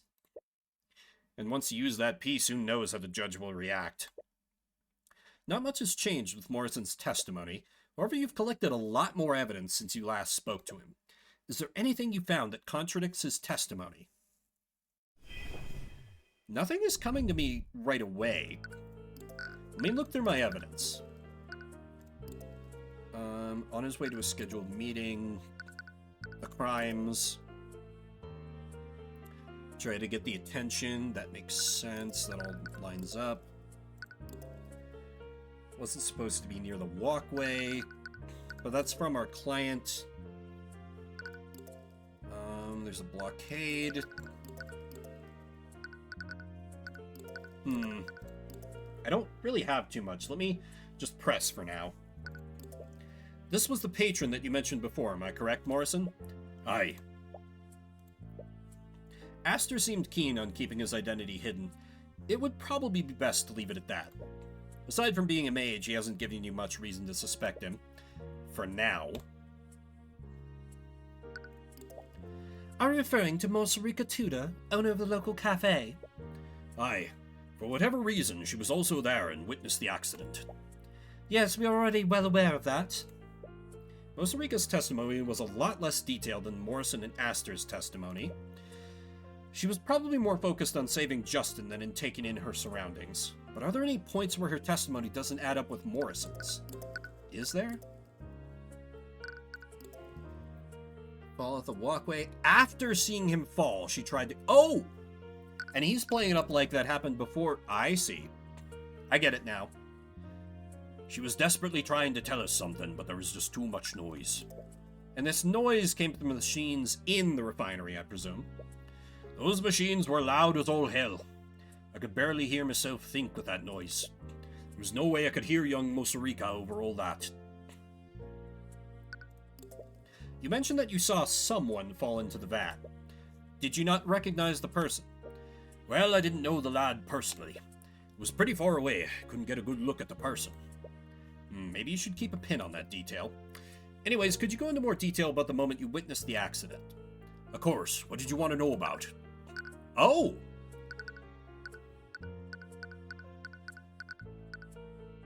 What was Mosarika doing? Because I think that's where we gotta pick this apart. What was Mosarika doing the moment you saw Justin fall? I told you, didn't I? She was the one who pointed to the walkway in the first place. That's how we saw Justin fall. I see. Could you please include that detail in your testimony? If you think it will help. Got your ass. Objection! Wait, what? Witness, you said that you saw the victim fall into the vat. Did this happen before, during, or after Mosarika tried to get your attention? It was definitely after. If it weren't for the commotion she made, I wouldn't have looked up there in the first place. It's just as you thought, but what does this mean? Morrison, I spoke with Mosarika about what she saw. She said that she saw Justin fall off of the walkway and then rushed to you for help. Aye, that sounds about right. No, Morrison, it actually doesn't. What do you mean? If Mosarika saw Justin fall before she went to get help, then how did you see him fall after she came to you for help? What? Morrison, Mosarika came to you for help. This was in reaction to seeing Justin fall off of the walkway. If that's true, then how could you have possibly seen Justin fall off of the walkway again afterward? I have no idea. Mr. Cuthbert, you're disputing the witness's testimony over a minor detail. It's entirely possible that Mr. Morrison or Miss Tudor simply misremembered. I highly doubt that Morrison misremembered the order of what happened. His testimony matches up exactly with the testimony of his companion. Then Miss Tudor must be the one who's mistaken. I'm compelled to agree with Miss Steelbeard. These conflicting accounts seem extremely minor. Prosecution's case is based on the broken guardrail. Only 3 individuals witnessed Justin Way break said guardrail. The defense asserts that these 3 witness accounts must be consistent with each other. Otherwise, this evidence is not strong enough to find my client liable. Please, the break in the guardrail is directly over the vat. That is enough physical evidence. It proves that the victim fell in because the railing broke. How do we know that the guardrail wasn't broken by some other event? That's ludicrous. You're clearly just playing devil's advocate. I'll admit that I also find the defense's assertion dubious. However, I see no harm in allowing Miss Tudor to testify to what she saw. Rika saw a lot less than Morrison and Astor did, and her testimony was a lot less detailed. But the one detail she did remember was that she saw Justin fall off of the walkway. Hopefully her testimony might clear up what happened. Bailiff, please escort Miss Tudor to the witness stand. Witness, please state your name and occupation for the courtroom. This is probably Rika's first time testifying in a courtroom. You hope she'll be okay. Oh no. As if I need such introductions, but allow me to indulge you all. Oh lord, is she seriously doing that here? I am Mosarika Tudor, Dark Lord of Ornax, Hierarch Magi of the Cadmium Flames, and business proprietor of Sweet Confections. I see. I was not aware we were in the presence of such a renowned individual. Wait, does he actually believe her? Your Honor, Mosarika Tudor is the owner of a local cafe in Ornax. But isn't she also a Hierarch Magi? I am. No, she really isn't. Tyrion, you're ruining my flow. Yeah, stop ruining her flow, Tyrion. You would say that your flow is the most disrupted right now. Anyways, Miss Tudor, you were at the Ornax refinery on the night of the accident. And you witnessed the moment that the victim fell off of the walkway, am I correct? Yes, that's right. According to your statement, you ran up to Morrison after you saw Justin fall off of the walkway. The problem is that there's a contradiction between both of your testimonies. There's a contradiction? Morrison testified that he didn't see the victim fall into the vat until after you approached him. This wouldn't make sense, though. You saw the victim fall off of the walkway before you ran up to Morrison. Morrison couldn't possibly have seen the victim fall again after that. Oh, I think I see what happened. You do? I think you're misunderstanding what I said before. I misunderstood you? If that's true, could you please testify to the court exactly what happened? Please include every detail you can remember. Sure. I was at the refinery when I heard a strange sound from the walkway. How could you hear it when the machines were so goddamn loud? When I looked to see what it was, I saw that Justin had tumbled over the guardrail. But he hadn't fallen into the vat yet. I saw him barely dangling onto the edge of the platform. I didn't know how to get to the walkway from there, so I looked for help on the grounds and found Mr. Morrison. He must have seen Justin lose his grip of the ledge and fall into the vat after that. So the victim didn't immediately fall into the vat. He was hanging onto the edge of the walkway. That would explain how Mr. Morrison saw the victim fall into the vat after Miss Tudor saw him fall off of the walkway. In any case, Mr. Cuthbert, you may begin your cross-examination. Arya's just over there like, holy shit, I'm so bored by this case. I stomped on his fingers. Wait, shit. What kind of sound did you hear? I'm not quite sure. If I had to guess, I'd say that it sounded like the sound of metal hitting metal. Metal hitting metal? The refinery walkway is made out of metal, so perhaps the sound she heard was something metallic colliding with the walkway? Did something shake the walkway and make Justin lose his balance? So this is the moment that you saw Justin fall off the walkway. Yeah, And you said that he fell over the guardrail. I did, but I'm not sure how it happened. I think something caused him to lose his balance. He tumbled over the guardrail and fell right off of the walkway. Interesting. But that still doesn't explain why Morrison saw him fall after you ran to him for help. Well, I did see Justin fall from the walkway. Hadn't fallen into the vat yet. Okay. I'm not quite sure where the game is going with this. Let me just keep pressing. He was hanging onto the ledge. Was there anyone around him to help him back up? I didn't see anyone around, but I really wasn't paying attention to that. I was just focused on saving him before he fell. I assumed that if anyone was nearby, they'd immediately try to help him. And did you see another individual with him? Yeah, I did. Tried to explain to him and his friend what was going on, but they couldn't hear me over the machines. That does match with the testimonies that he and Aster gave you. Did you also see this moment? No, I didn't. Was so busy trying to talk to Mr. Morrison that I didn't see it. I didn't even know what had happened until after they shut down the machines. If only Rika had seen the moment that Justin fell off too. You would have been able to compare her statement with the ones you got from Morrison and Aster. You'll just need to focus on the other parts of her testimony. Rika's testimony is a bit different from the statement that she gave us earlier. Looking back on it, I should have asked her for more details. Was so focused on matching details with Morrison and Aster, I didn't probe her further. But now that we have a full testimony of what she saw happen, you can compare it with what Morrison and Aster saw. Okay. So why... Oh. No, I meant to... No. Why didn't they mention this sound? Objection! Shit. Good thing I have infinite health. Tumbled over the walkway's guardrail. That seems like a pretty key point. Oh, yeah, because it contradicts lean on a guardrail and break it. Objection! Over. She said over, didn't she? Rika, you said that the victim tumbled over the guardrail. As in, he was thrown over it. Yes, that's right. What? Did you see the moment that the guardrail broke? No, I didn't. I already told you that, didn't I? But you did see the moment that Justin fell off of the walkway.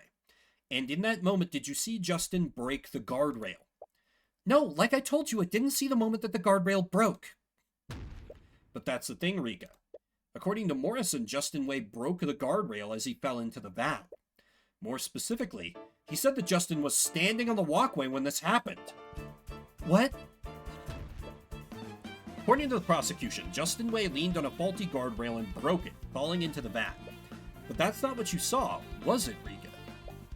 No, I saw him tumble over the guardrail.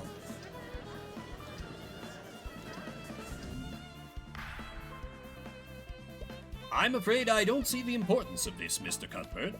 Are you accusing the witness of perjury? There's definitely something going on here, but what? Osarika's a mage and you don't want to suspect her. I do! But you need to consider every possibility. What is happening here? Let me think about this.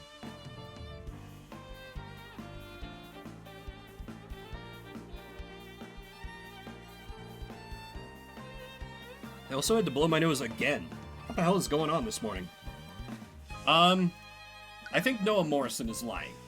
I know it's two witness statements against one, But it makes way more sense to me that something inconvenient for Aster happened, and he pressured Noah to back up his side of the story. See who did this? He did it to set up Rune.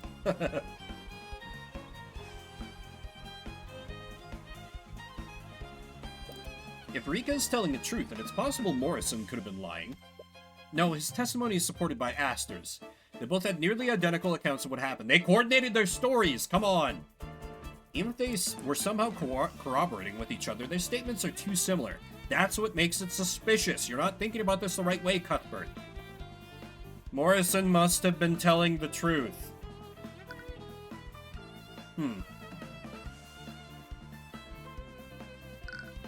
I guess. Rika was the only mage other than Aster at the refinery that day. Could she have sabotaged the guardrails and lied in her testimony? No, that doesn't make sense. She would have stuck out like a sore thumb in the refinery. Someone would have noticed her up on the walkway, even more so if she were casting a spell. And if that's true, she has no reason to lie in her testimony. Rika must have been telling the truth. They're both telling the truth, even though that doesn't make any goddamn sense. They're both telling the truth. You guess? But how does that make sense? Okay, think through this. We assume that Rika and Morrison are telling the truth. You need to remember the exact order of events. Now we need to prepare a closing argument, just like in Danganronpa. Make the comic book, Tyrion.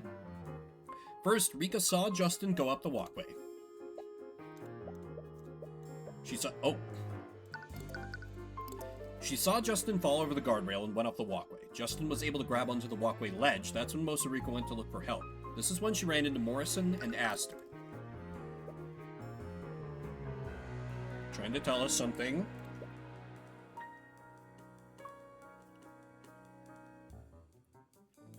And then there's Aster's account of events.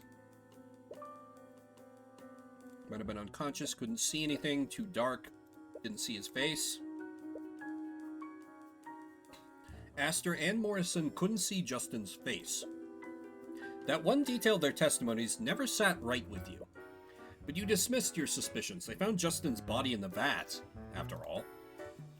You know for a fact that he fell into the vat, but you never considered one other possibility. Another person fell into the vat. Another person? Is that really possible? But it's the only thing that makes sense. But also explain how Rika, Morrison, and Aster all saw someone fall off of the walkway at different times. But then, who is this second person? Ugh, you don't have a choice. Even if you don't know all the facts, this is the only conclusion you can draw. We are out on a real shaky limb here, and the trial has only just started. I feel like we gotta stop holding back our silver bullet. I think you've had quite enough time to deliberate, Mr. Cuthbert. Are you accusing the witness or not? I am not accusing the witness of perjury, Your Honor. Both Miss Tudor's and Mr. Morrison's testimonies appear to contradict each other, but they are both telling the truth. Then please enlighten us, Mr. Cuthbert. How could both of their testimonies possibly be true? Well, I think there's only one possible explanation. Both Miss Tudor and Mr. Morrison saw someone fall off of the walkway.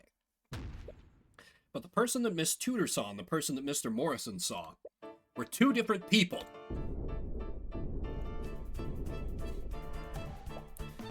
Are you serious, Mr. Cuthbert? Do you honestly think some random person fell into the vat moments after Justin Way fell in? It's the only conclusion that makes sense, Miss Steelwind. Miss Tudor knew the victim and recognized him. That's how she was able to confirm that it was him that fell into the vat. However, Mr. Morrison and his companion did not know the victim personally. They could barely make out his features. They only assumed that it was him after learning that he fell in.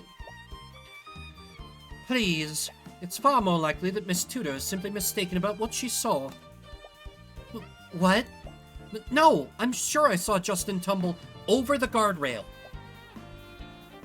And let's not forget Miss Tudor's allegiances.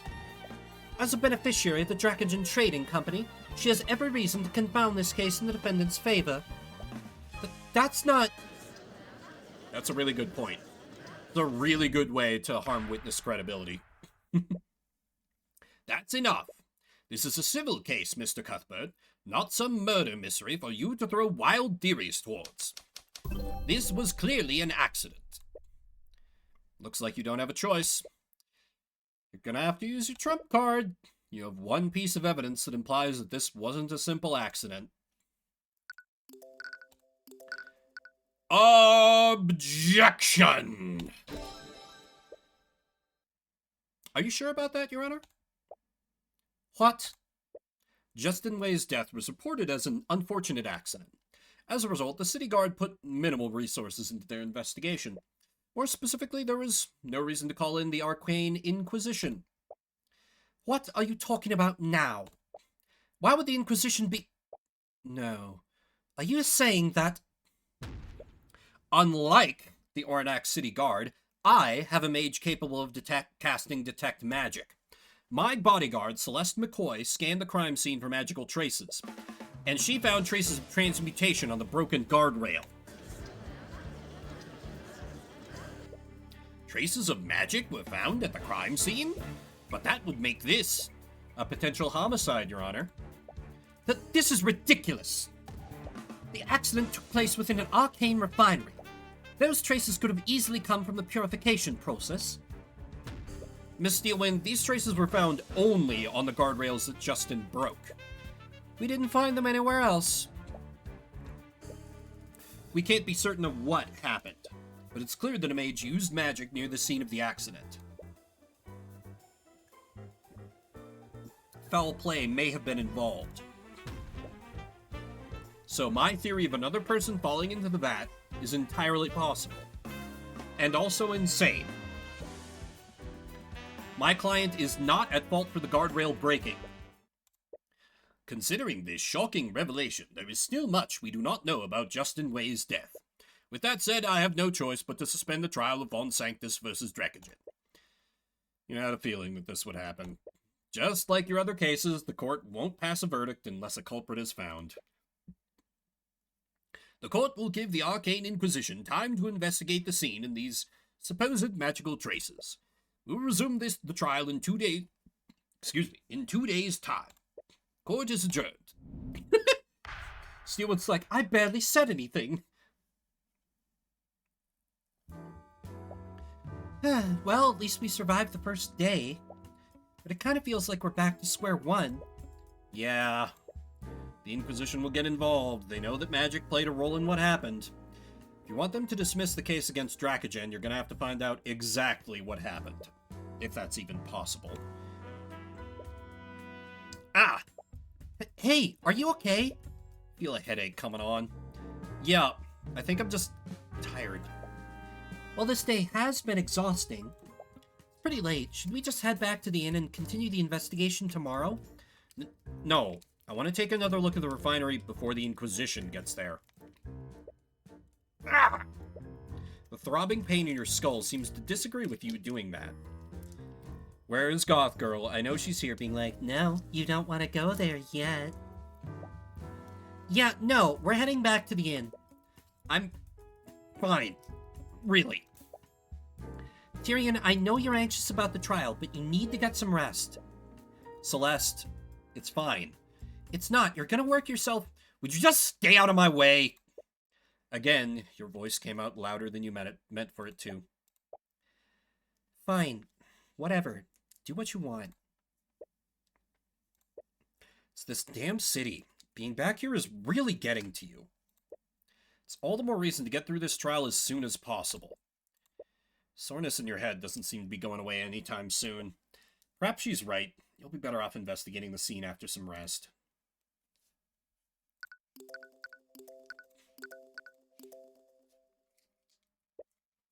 Another nightmare overtakes your sleep. Oh boy. What are you up to now, creepy goth chick? Oh.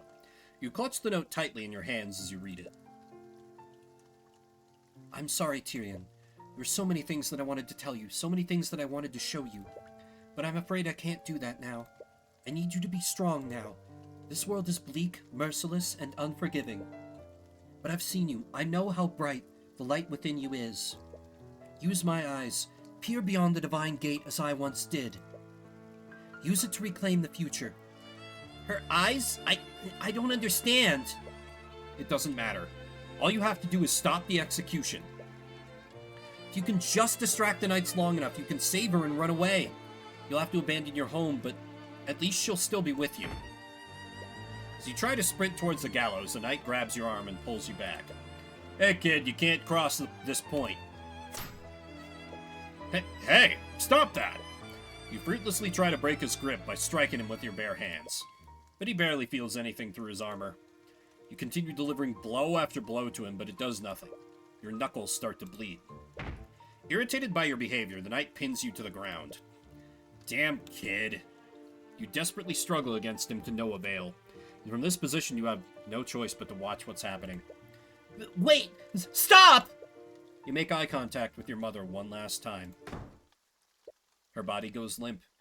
You stare blankly at the hanging body. No, this isn't...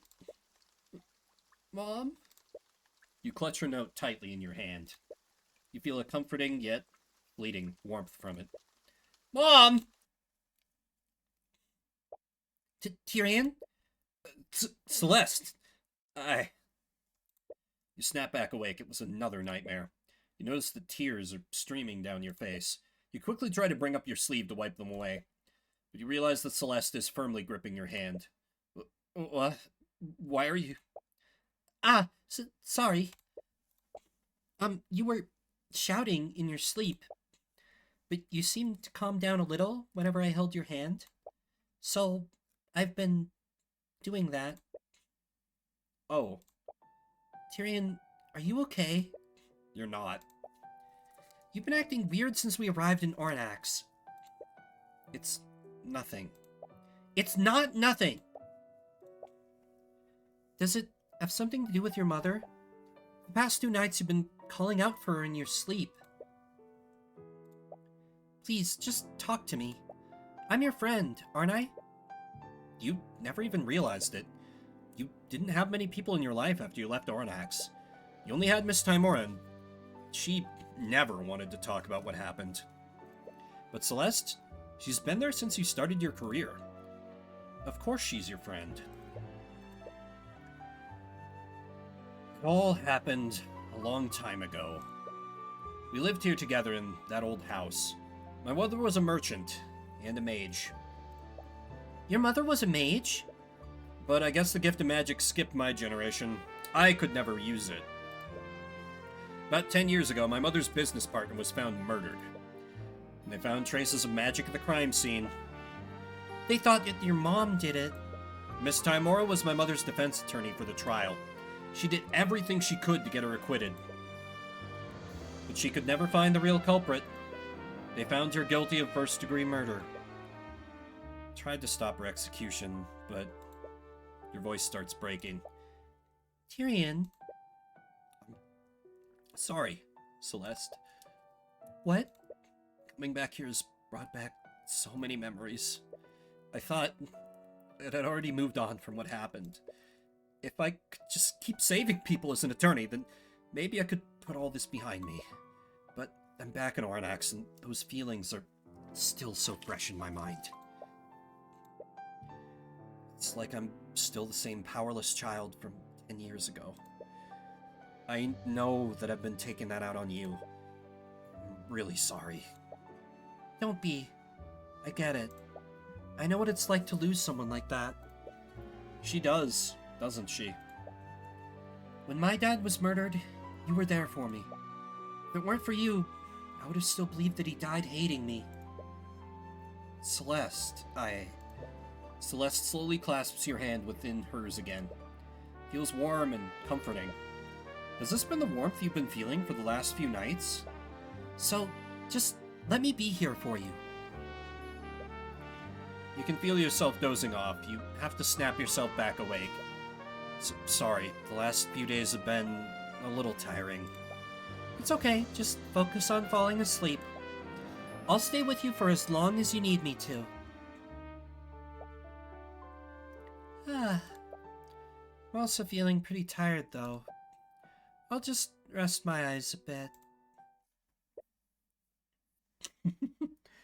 She is too beautiful, too pure for this world. For the first time since you arrived in Ornax, you finally receive a good night's rest. You wake up the next morning feeling well rested.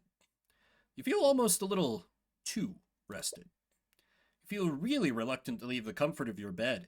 It feels very warm for— oh no, we fell asleep together! Anime! Celeste, are you there? Your hand feels warm. Oh, that's really cute, actually. You can feel your heart stop. Celeste? What do you want?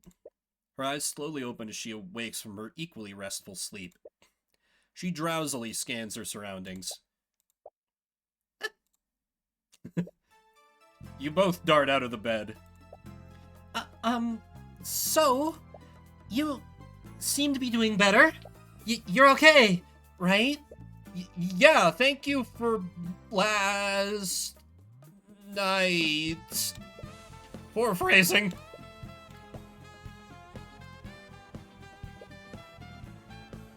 Hello? Are you there, Mr. Cuthbert? What the hell? Your soul nearly jumps out of your body. You suddenly hear Aster's voice, and it's extremely loud. You look around to see where he is, but he's nowhere to be found. Aster? Ah, thank the Scaled Lord, I've finally gotten through to you two. Where are you? I'm using a spell to speak with you right now. I apologize for contacting you in this matter, but was worried that something had happened to you two. Right, of course. Anyways, what do you want at this time of day? This time of day? Mr. Cuthbert, it's 3 p.m. in the afternoon. What? 3 p.m.? You missed the entire morning! I hope that everything's okay. Did something happen? No, everything's okay. Anyways, if it's already this late, we should head over to the refinery. Yes, the investigation. Let's do that. Immediately. Celeste immediately power walks out of the room. You quickly follow after her. If you're heading to the refinery, do you mind if I meet with you two?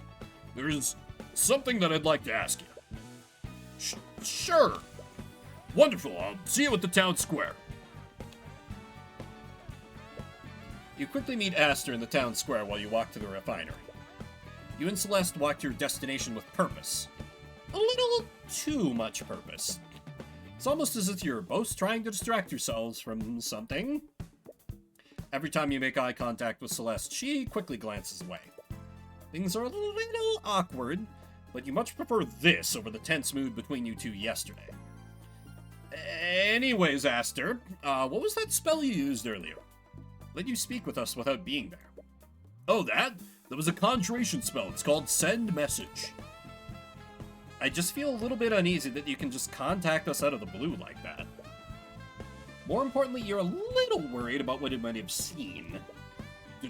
Don't worry, the spell is perfectly harmless. I can give you the parameters if you'd like.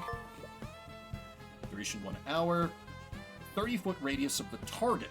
You can hear the caster's voice. You can also hear sounds close to the target, allowing for two-way communication. Must be a person known to the caster, must also be conscious. Okay. Oh, target can be an object that is attuned to the caster's magic. That's interesting. We'll probably come back in later. Wait, oh my god. What if Rika knows the spell and we're gonna be like, why didn't you use send message to get their attention?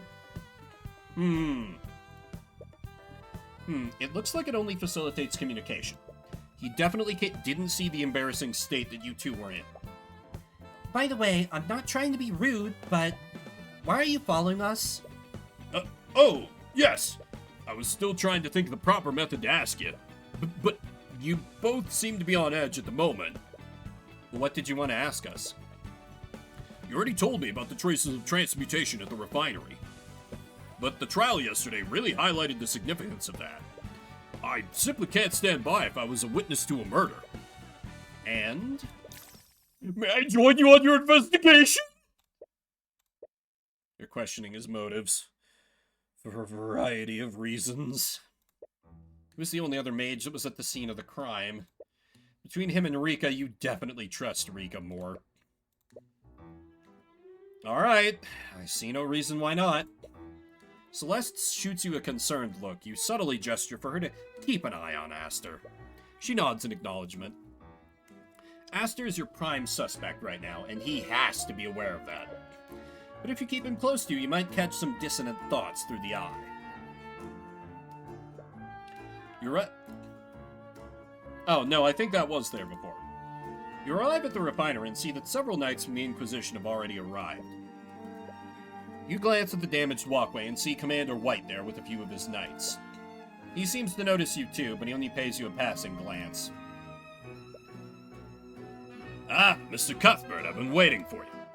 For quite a while, may I add? Right, sorry about that. I suppose you have your reasons, if you've more than proven yourself worthy of my trust. Although... Dracogen gives Aster a suspicious side glance. He appears to have come to the same conclusion that you did. Well, you've given me little reason to doubt your judgment. I will leave the investigation in your capable hands. Speaking of the investigation, where should we start first? Now that we've gotten the Inquisition involved, we might be able to learn more about the magical traces at the crime scene. You look at Commander White, who is inspecting the walkway. He's probably your best bet for getting more information about the investigation.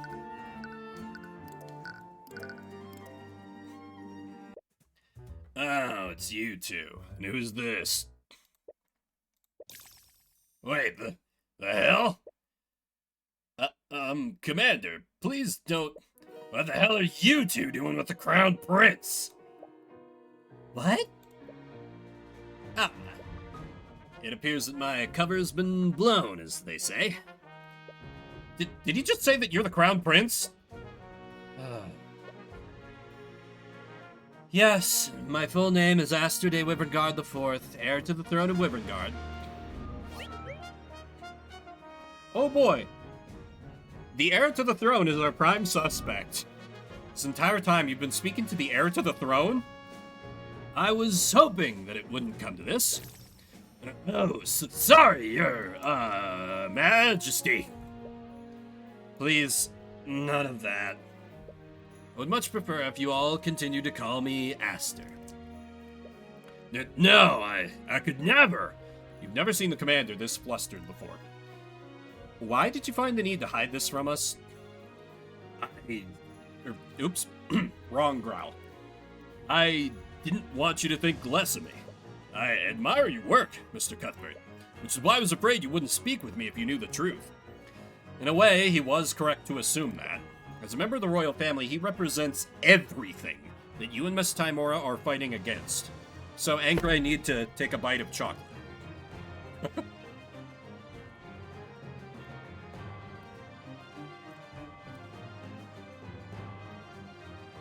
Because, damn it, I bought this candy that no one showed up to trick-or-treat for.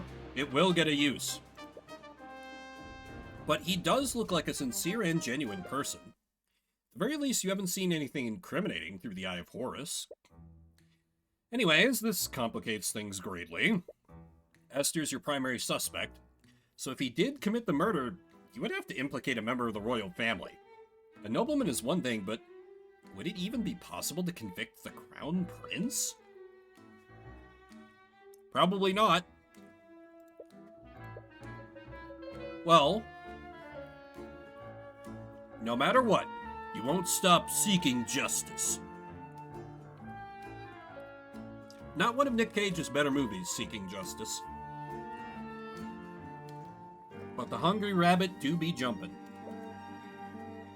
Doesn't matter who you're facing, be they man, king, or god. And princess aside, you came here to talk to the commander about his investigation. Since Aster is accompanying you, he might be more inclined to share details with you. I'm surprised that the Inquisition is even here. I thought you were all busy investigating Aster's missing ship. Wait, you know about that? The commander glances nervously at Aster. We wanted to put more of our people there, But Lady Steelwind insisted that we focus on the Dracogen case. As you should. I would much rather you find justice for Justin Way. That's far more important than looking for some musty old ship. Right. Is this kid for real? Have you discovered anything about the magical traces here? Oh, yeah, that makes sense. I don't like... Man, if I had gone to that Magic the Gathering thing I was going to go to yesterday, I would have had a great opportunity to give away all the candy, but I haven't had a good occasion like that, or else I absolutely would. And you do have some candy that I just zero interest in eating, like Milk Duds and like peanut M&Ms, where I'm like, I'm never going to eat that. We did take a look at it, and it's definitely suspicious. The only rails with magical traces on them are these. And the fact that we can still see them means they were left within the last 48 hours. It's looking pretty likely that someone used transmutation on these rails that night. It still doesn't make sense, though. Why would someone weaken these rails specifically? I have no idea. I'm just as confused as you are. This really is foul play, and someone knew that Justin or some other person would be in this exact place. Has the Inquisition found any evidence to prove my theory? You mean about a second person falling into the vat? Sorry, kid, but it ain't that simple. The body of that Justin fella sorta dissolved. That's quite gruesome. If another person had fallen in, their body would have dissolved too. We could only find some bone fragments, blood, and a lot of metallic shards. Have you been able to use divination magic to identify the bone fragments? Yep, the ones we found all belonged to Justin Way. No sign of bones from another person. Well, shit. There wasn't any evidence of another person falling in? Could your theory have been incorrect then? Are you sure that you and Morrison saw a person fall into the vat? Aster. I definitely saw someone fall off a walkway and break the guardrails. Although, thinking back on it, I didn't recognize who exactly that person was. The harbor master and I were pretty far away, and it wasn't well lit. Do you think the second victim's body fully dissolved? That might explain why we can't find any bone matter from them. No, if my theory is correct, then the second victim fell in minutes after Justin fell. It wouldn't make sense if that person's body fully dissolved before Justin's. Well, why can't you find any bone matter of the second person? You were wrong. Let it go, Tyrion. Either way, Dracogen might want to hear about this. If the liquid is so volatile, how are you able to take things out of the vat? Oh, the liquid isn't volatile anymore. When the harbor master and I reported what we saw, the workers poured some sort of alchemical solution into the vat. Yeah, according to them, that solution neutralized the evocation magic in those chemicals. From what I hear, the magical liquid in these vats is usually blue. The solution that they poured in turned it green. Yes, unfortunately it was too late. By the time they neutralized the liquid, Justin's body had already mostly dissolved. If they hadn't neutralized it so quickly, we probably wouldn't have found anything from the victim. Why are these vats just open then if they're so goddamn dangerous? You know what? Maybe we do want our client to get found guilty of negligence here. This does not seem OSHA approved.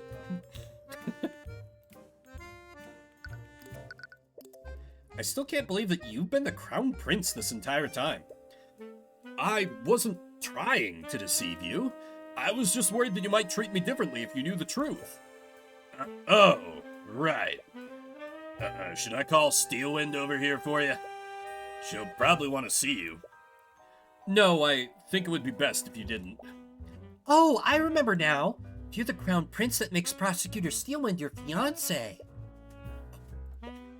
Right, Lady Frega mentioned that during the Nightgrave case. That's why the name Aster sounded so familiar. You saw it in her thoughts. Ugh, that Miriam. She's caused me so much trouble by publicly revealing my marriage to Lady Steelwind. I'd hoped to keep it a secret for much longer. Where is Prosecutor Steelwind anyways? She always investigates these crime scenes herself. She said she wanted to investigate the disappearing ship personally. She seems really hell-bent on finding the people responsible. They did attempt to kidnap the Crown Prince, after all. Aw, she must really care about you, Aster. No, I highly doubt that. What? Our marriage was arranged by our parents. She had no say in the matter, and I know that she only tolerates me for the good of the kingdom. I'm sure she still cares about you. No. I can tell by the way she behaves around me. Her hands quiver with rage, and she can't even bear to look at me when I speak to her. Damn, I can't believe she even treats the Crown Prince like that. She may be my fiancé, but our marriage is purely political. Esther's like, so that leaves me free to pursue other arrangements, if you get my drift, Tyrion. And Tyrion's like, oh. She endures so much because of her name. I guess you aristocrats have your own share of problems. Commander One's like, I don't give a shit.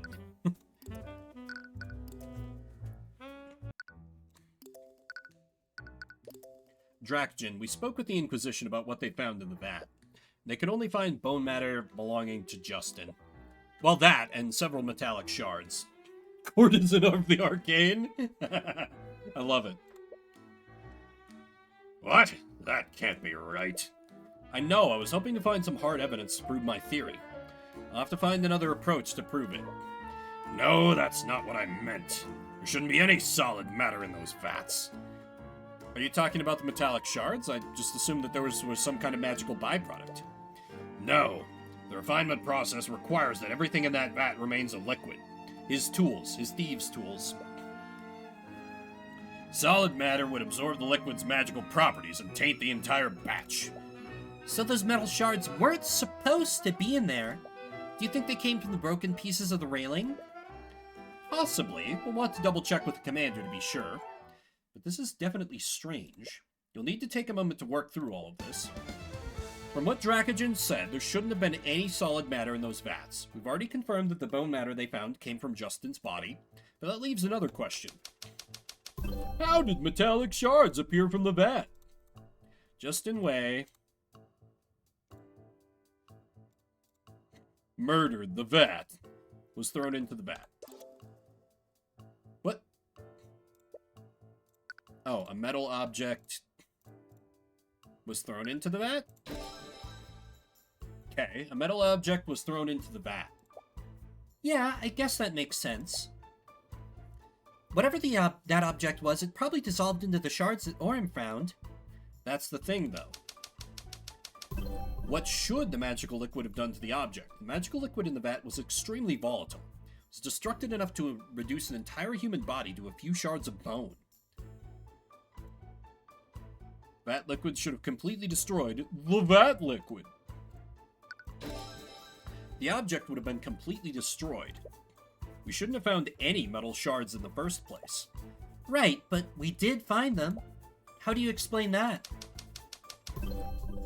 Wasn't the metal object fully destroyed? That made something happen that prevented the metal object from being fully destroyed. The vat liquid was neutralized shortly after the accident was reported. When Aster and Morrison reported the accident, the workers immediately neutralized the liquid's magic. They did this to attempt to save Justin, but it would have also stopped the liquid from destroying anything else within the vat. So that's why we found those metal shards. Whatever that metal object was, it was only partially destroyed. This means that it fell into the vat around the time that Justin fell into the vat. If it fell a while before the accident, it would have dissolved completely. And if it fell after the accident, it wouldn't have dissolved at all. Furthermore, whatever that object was, it was probably as large as Justin. Oh! Oh, okay. That's... I mean, I guess I'd assume that, like, this corrosive shit probably dissolved organic matter faster than it did metal? But that could also be a possibility. Do you think this metal object had something to do with the second victim? Maybe they were holding it when they fell in. I'm not sure, but it's definitely possible. We should take a closer look at the metallic shards that Commander White found. Those shards might help us identify the second victim, if that person even exists. It looks like a coin or a tray, maybe?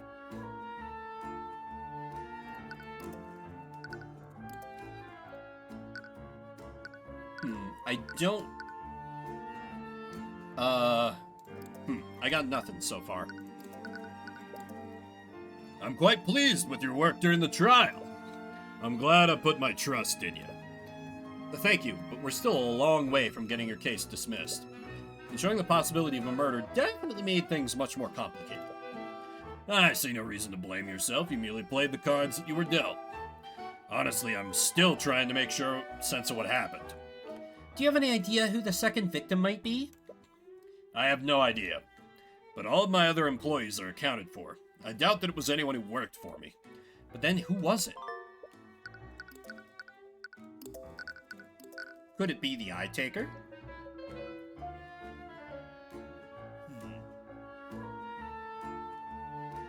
Maybe? To be perfectly honest, I'm a little concerned with how many unauthorized people were there that day. He has a point. It seems strange that Justin, Rika, and Morrison were all there. Hi, were you aware that we got the Crown Prince tangled up in this? I'm an attorney. Okay, understandable. Hey, Rika, who is definitely not the murderer, do you have anything for me? Rika, are you here? You enter Rika's cafe and find the place completely empty. You see a sign on the front door. It reads, "Closed for today." Looks like she closed the restaurant for today. Since the Inquisition is involved now, they might have taken her in for questioning.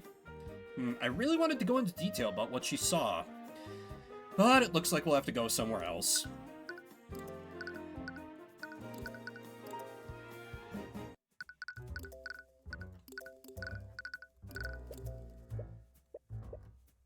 Nothing. Nothing. Oh, wait! You're in law enforcement. Do you know anything about the Eye Taker? Commander, would you happen to know about a criminal named the Eye Taker? You playing games with me or something, kid? What?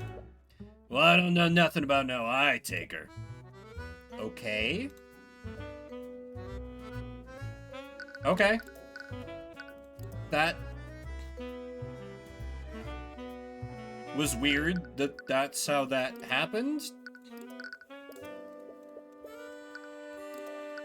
Oh, it's a talk option. I tried to do it through presenting. Silly me. Commander White, you mentioned that you found several metallic shards in the vat. Do you mind if we take a look at them? Sure, just don't get any bright ideas about taking anything. You'll also want to avoid touching them with your bare hands. The liquid is neutralized, but it definitely ain't good for your skin. The commander motions to one of the Inquisition knights. After a few moments, he brings back a large barrel filled with metallic shards. What? There were that many? What could have possibly fallen into the vat? Well, I guess we should get started. Ugh. You spend some time closely inspecting the metallic shards with Celeste. The shards are only the size of small rocks, and it's difficult to find any discerning features. Any luck on your end? No, I haven't found... Celeste? I think I found something. I'm not exactly sure what it is, though. Celeste pulls out a metallic shard with some sort of engraving on it. Unlike the other shards, this one looks far less damaged. The engraving on it looks like some sort of crest. That's the crest of House Von Sanctus! Isn't he the noble that's charging Dracogen? Oh-ho. Well, I doubt that Lord Von Sanctus was the second victim. Aster, do you know who would have a house emblem like this? Normally only the Lord's retainers would have the emblems of his house. Well, I doubt that Justin was the one who had this in his possession. Do you think one of Von Sanctus's retainers fell into the vat that night? It's definitely possible, but if that did happen, why haven't we heard about it? Lloyd Von Sanctus would have the resources to keep something like that out of the public eye. The only way to know for sure would be to ask him ourselves. But even if we could talk to him, he would never cooperate with us. You glance at the prince. Someone of his station would have no trouble meeting with Lord Von Sanctus. An idea begins to form in your mind. Unless... What is it, Mr. Cuthbert? Aster, do you think you can help us interrogate Lord Von Sanctus? Really? You need my help? In this instance, it'd be very difficult to speak to him by ourselves. But as the Crown Prince, he'd be much more inclined to speak with you. Of course! I'd be happy to help. You might be overplaying your hand by utilizing Aster this way. You're still wary of the prince, especially since he was one of the few mages at the scene. Will this really work, though?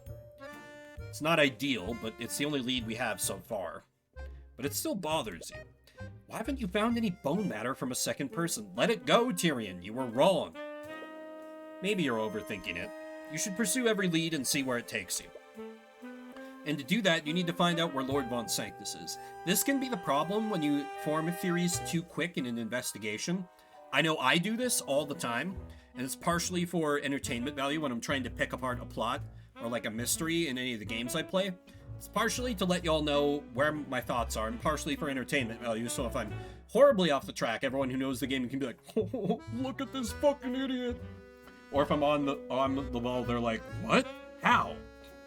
But like, until you've got more, when you don't have a lot of facts, you need to avoid jumping to conclusions, or else you're just gonna chase your own tail, trying to prove yourself right, and ignore evidence that could otherwise be helpful.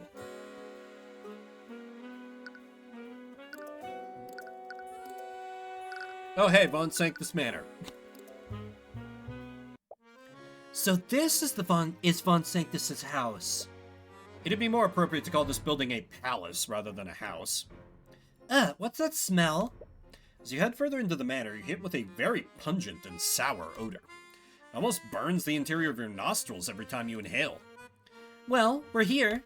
You look around the manor and don't see anyone nearby. Looks like Lord Sanctus isn't home at the moment. Perhaps we should try looking somewhere else. Repario Arcanum.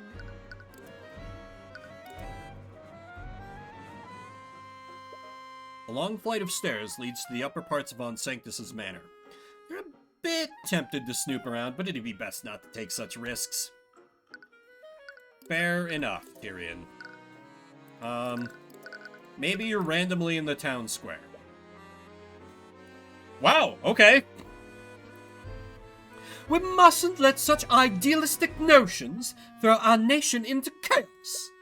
You arrive at the town square and see Lord Von Sanctus speaking to several spectators from a podium. There's Lord Von Sanctus. He appears to be giving some sort of speech. You do your best to remain hidden from his view while you listen in. Please understand, the actions of the nobility seem callous. However, we only have your best interests at heart. This controversy with the Dracogen Trading Company is just one of the many examples. These so-called unions that men like him support may seem appealing, but they only obfuscate and hinder the nobility from protecting the working class. Men like Stefanik Dracogen are merely charlatans. They only seek financial gain by strong-arming your true benefactors. True benefactors? What a joke. I knew that Von Sanctus was wary of Dracogen, but I never expected him to be this zealous about getting rid of him. I think it's less about Dracogen specifically and more about what he represents. What do you mean? The Dracogen Trading Company has presented tangible proof that its policies are both effective and profitable. Even businesses that have no affiliation with him have started following his example. Von Sanctus is merely a relic of the past, and I think he knows that his archaic ideals won't survive in this landscape. I can only hope that our grand kingdom recognizes this danger as I have. The pompous noble leaves the podium as the citizens ponder his words. What a load of garbage. It's obvious that Von Sanctus knows his days are numbered. But look at what happened. We let the common folk set their own standards and the young man died. Guess you have a point there. You saw Von Sanctus get into a carriage shortly after his speech. It appears to be heading back to his manor. Okay. Anyways, we saw Von Sanctus heading back here. We should be able to speak with him soon. Wait, Tyrion, isn't he going to recognize us? We can't really avoid that. If we want to question him, we need to speak to him directly. But even a noble like him would have to act civilly with the crowned prince present. You mean like how you civilly embarrassed and insulted him a few days ago?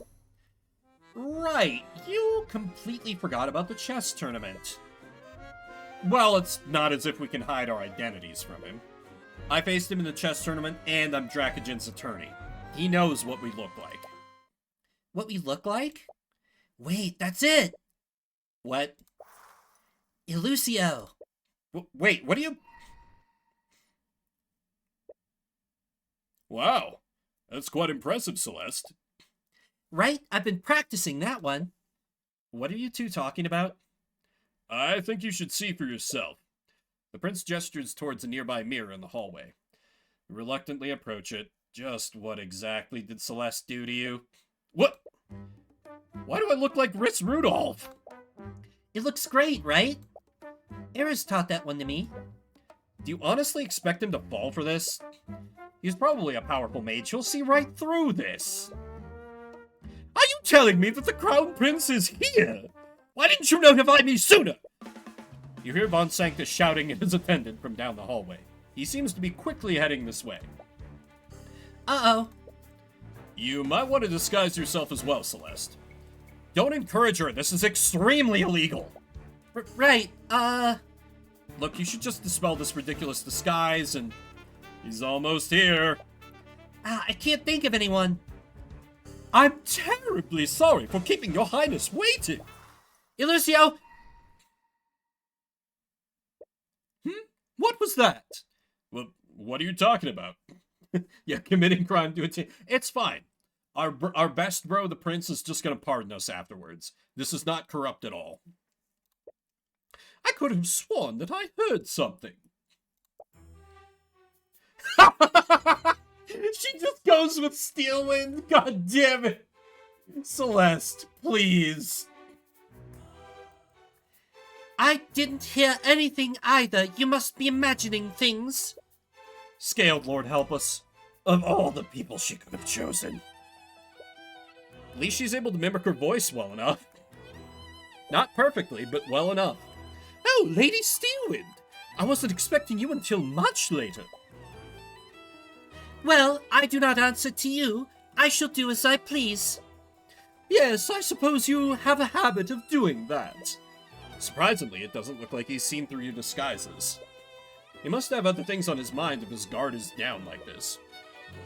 Anyways, Lord Von Sanctus, pardon the abrupt intrusion. I came by to pay my respects. I am honored by your majesty's presence. Unfortunately, I am quite busy with administrative matters at the moment. Too busy to show hospitality to the heir to the throne? Oh, I didn't. I wasn't. I suppose I have some time to speak with you. The conditions aren't ideal, but at least you have Von Sanctus here with you. You should let Prince Aster make small talk with him for a bit. After that, you can subtly bring up the Von Sanctus crest that you found in the vat. I heard about the charges that you brought against the Dracogen Trading Company. Forgive my bluntness, but is everything well within your estate? Oh, that! I am simply cleaning house. Nothing more. I've dealt with plenty of men like Dracogen before, and this time will be no different. I understand that he may be taking business away from you, but does that really warrant you taking such drastic measures? It's not just about his business. It's these ideas he's putting into people's heads. He's allowed these unions to continue existing, and other businesses are following his example. It's absolutely absurd. It's as if the entire world has gone mad. I see. Unions, yeah. I wanted to put as much heat and anger on that in this ridiculous nobleman's voice that I could. It's clear that the mere presence offends him to his very core. Our society only functions when the lower class knows their place. If that's how our society functions, then perhaps it is flawed. You're still young, Prince Aster. These righteous ideals may sound appealing, but they are the path to disorder. Onions greater than unions. The common folk do not care about the well-being of our kingdom as a whole. They only care about themselves individually. If we allow them to become empowered, they will use that power selfishly. It is up to the upper class to maintain order. I see.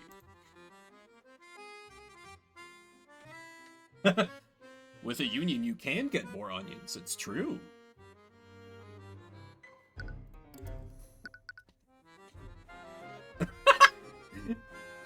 I shed more tears over cut onions than cut unions. Absolutely a thing this man would say. Absolutely a thing this man would say. That's great, Dren. Let's present the profile. Well, no, we're trying to let... By the way, I'm surprised that you're representing Lord Von Sanctus, Lady Steelwind. Oh, right. What is he doing? It's already hard enough to maintain this ruse. I knew that you recently became a prosecutor, but I never imagined you'd represent a noble. Don't get ahead of yourself, Asta. What does that even mean? Let's not be coy, Lady Steelwind. If you must know, Your Majesty, Lord Steelwind and I came to an arrangement. The fair lady is so keen on wasting her talents on civil work. Given that, I might as well utilize her to my benefit. Do not speak to her like that. He has the angry eyes too. I am feasting! I am feasting! Cute girl and cute boy with lovely angry anime eyes. Oh, I meant no disrespect. But rest assured, this is only temporary. I see. So you have an arrangement with Lucio Steelwind. It seems that Aster is collecting his own information. This guy's actually kind of a smooth operator. I thought he was just a goofy goober. By the way, Lord Von Sanctus, have any of your attendants gone missing lately? That's an oddly specific question. But no, all of my attendants are accounted for. You don't see any dissonant thoughts from the eye. But he could be unconsciously shielding himself from it. Right, he's a politician. He's not gonna let things go easy. I must ask, why would you ask such a question? You see, I actually found a discarded trinket while walking around the city. It had the crest of House Von Sanctus on it. I was worried that something unsavory might have happened to one of your people. Ah, I see. I suppose you must be on edge after what happened to your ship. However, items with the Von Sanctus crest are quite common nowadays. Really? The item that you found must have been a product produced by Von Sanctus Industries. An item produced by Von Sanctus Industries. So, the Von Sanctus crest is on some of the items produced by your company. Not just some of the items. The Von Sanctus crest is engraved on every product created by Von Sanctus Industries. As a result, people have come to associate the quality of our products with the quality of House Von Sanctus. Yeah, it's a trademark. It's a trademark. This is the most logical thing in the world for a noble who owns a major enterprise to do. Because it's like, you are purchasing from the nobility, it is associated with the prestige of our house, and if it's a good quality product, it's a good feedback loop. This is very smart and very logical of him.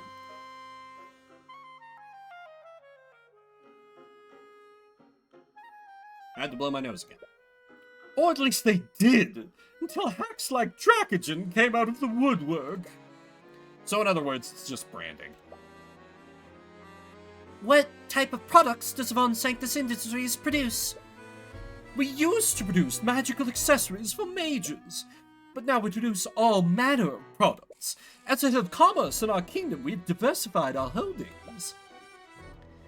Oh, Ugh, that means a metal shard could have come from anything. Well, that's useless. It seems this line of questioning led to a dead end. Damn it, is it really impossible to identify where that shard came from? do you sell your products to the Dracogen Trading Company? Yes, of course I do. Despite my misgivings with Dracogen, it would be foolish of me if I didn't do business with him. That means that there are Von Sanctus products in the Arcane refinery. They're called Von Sanctus Industries, after all. That's true. The metal shard could have been from some sort of industrial tool. Just what are you implying, Lady Steelwind? Twinge of nervousness through the eye? Does he know something? Why would he get so defensive over a question like that? Was there a Von Sanctus product in the refinery on the night of the murder? She misspoke and said murder instead of accident. But that is evoking a reaction. And answer the question, Von.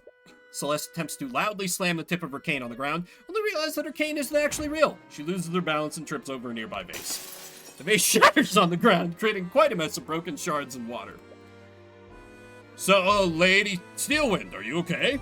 Celeste immediately regains her balance and tries to act as if nothing happened. That's really cute that she tried to copy Arya's mannerisms, only to be like, oh shit, I don't have it. I'm not paying for that. Lord Von Sanctus completely loses his composure and recoils at the sight of the broken vase. Construct, I require your assistance! Acknowledged. In response to Von Sanctus's call, an arcane construct walks out from a nearby closet. Construct, clean up this mess at once! He seems very disturbed by the mess. Is he some sort of clean freak? Acknowledged. The construct begins quickly picking up the shards of the broken vase. You are an arcane construct? I do. Von Sanctus Industries is the inventor of arcane constructs, after all. Right, you remember Celeste mentioning that earlier. Would you like one, Your Highness? My apologies. I'm not very interested in using artificery. Suit yourself. In any case, I'm afraid Lady Steelwind must be taking her leave now. What? Remember, you said that you can only accompany me for 1 hour. It's close to being 1 hour, right, Lady Steelwind? What are you... Oh, right. 1 hour. It would definitely not be good for us to be here for more than 1 hour. Oh, does this illusion only last for an hour? In the meantime, may I discuss some personal matters with you, Lord Von Sanctus? Of course, I'm at your disposal, Your Majesty. You raise an eyebrow at the prince. It appears that he didn't come here just to help you. Of course, this dude's a major political figure in the kingdom.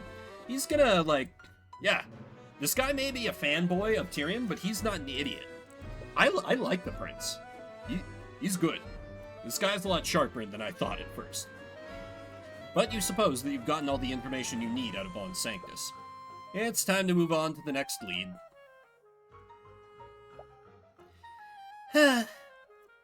That was embarrassing. Yeah, that was a bit too close for comfort. Well, at least no one saw through our disguises. Oh no!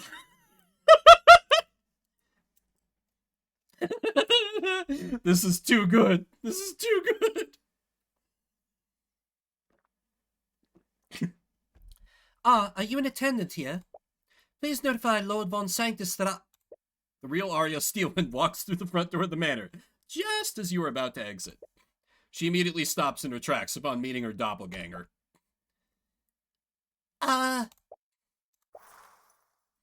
Aburio. With one spell, Steelwind dispels the illusions over you and Celeste. Upon seeing who you really are, she lets out an irritated sigh. Is impersonating the Steelwind some sort of hobby for you, Miss McCoy? She looks really angry this time. No, there was a really good reason for us doing this. Let me guess, you wanted to interrogate Von Sanctus without him knowing who you really were. So many angry eyes. I am feasting. No? Lying about your name is one matter, but impersonating a noble using magic is a serious crime. Tyrion? Help, please? Are you seriously gonna have to defend her in court again? You quickly try to think of a way to defuse this situation. Sorry for the wait, you two. I had to discuss... Lady Steelwind. Great. According to Aster, Steelwind despises him. Knowing that he was a part of this will just make things worse. Oh, no she don't. Your Majesty? Why is he here? Huh? What? Oh, I see you've dispelled their disguises. You knew about this? Aster steps between you and Steelwind. It seems that he's trying to calm her down. I mean, I think he's just exciting her from the look of it, but we can use this too. For better or for worse, her attention is firmly focused on him. I'm terribly sorry. I didn't mean to disrespect you. No, that's not why he's really close. They pulled this ruse under my orders. Could you please look the other way just this once? Okay. Thank you, Lady Steelwind. I won't forget this.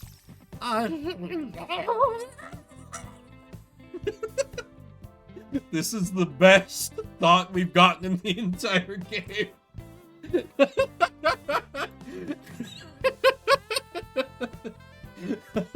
I'm taking a screenshot of this.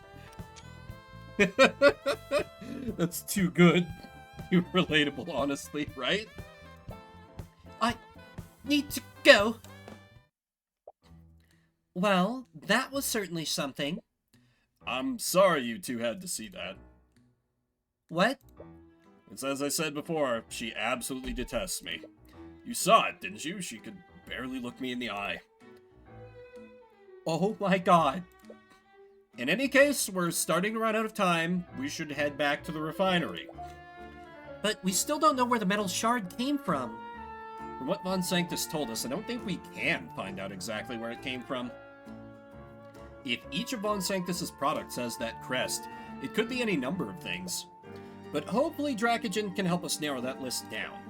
If it did come from some kind of industrial tool, he might be able to check if any of the refinery's tools are missing. We just hope he can provide you with some kind of lead. Let's schmoo. Also, Arya being surprisingly cute. Hello again, Mr. Cuthbert. Let's try that again with my throat not dry. Hello again, Mr. Cuthbert. I hope you have good news. Well, actually, you take some time to explain to Dracogen what you found during your investigation. You're still uncertain about the identity of the second... Tyrion, move on from this. Come on, man. The metal shard with the Von Sanctus crest is your best lead right now. I see. With that said, do you have any tools that you purchased from Von Sanctus Industries?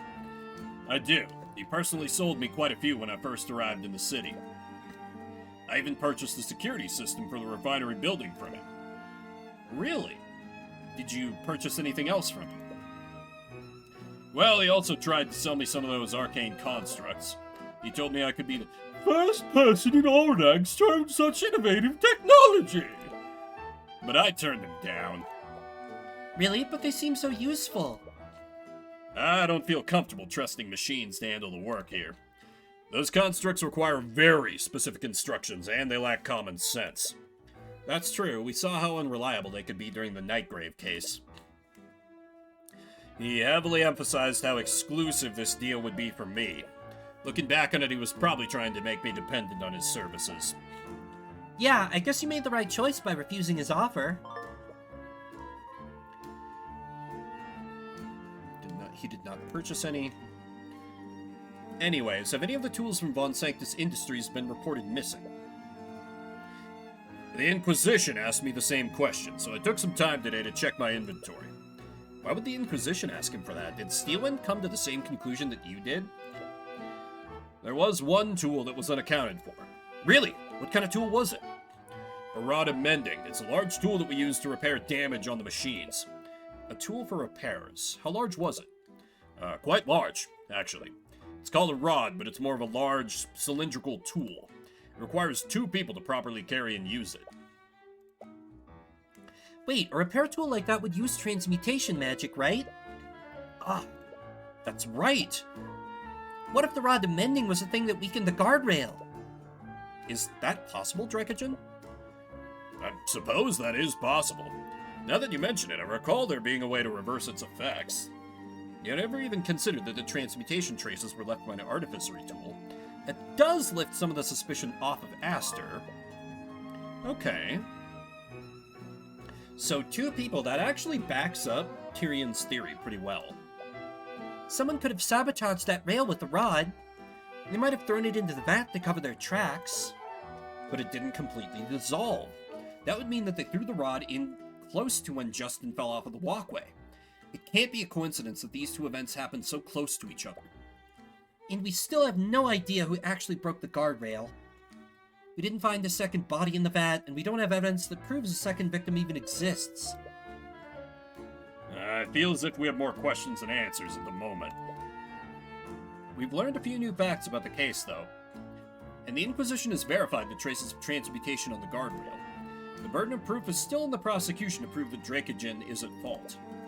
Even if Steelwind has a proper explanation for that, I can counter her with the facts we've learned thus far. I just hope that the trial goes as smoothly as you're describing. It rarely ever does, but knowing that would just needlessly stress him out. Regardless, I appreciate the work that you've done thus far. I'll leave things in your very capable hands. Just hope that you don't encounter any more curveballs tomorrow. Oh, we will. We absolutely will.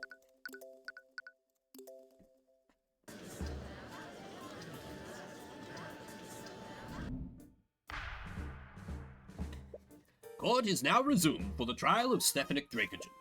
Let us review the proceedings from 2 days ago. At first, the facts of the case seemed very straightforward.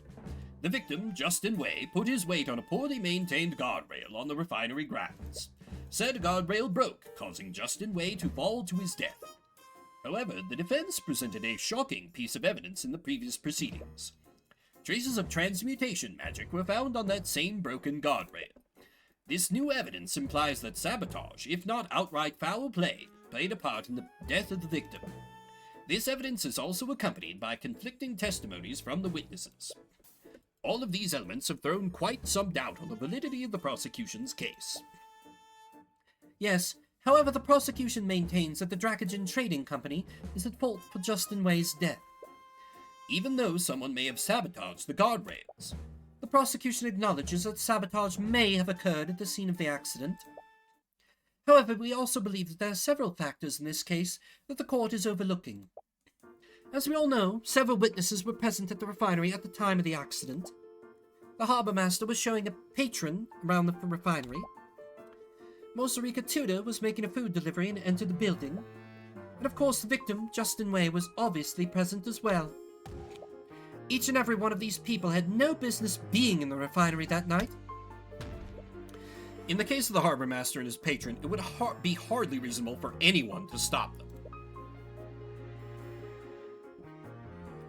You doubt anyone would stand in the way of the crown prince. That may be, but Justin Way worked in the freight division and should not have been at the crime scene. I've already verified this with my client. The victim was not authorized to be in the refinery building.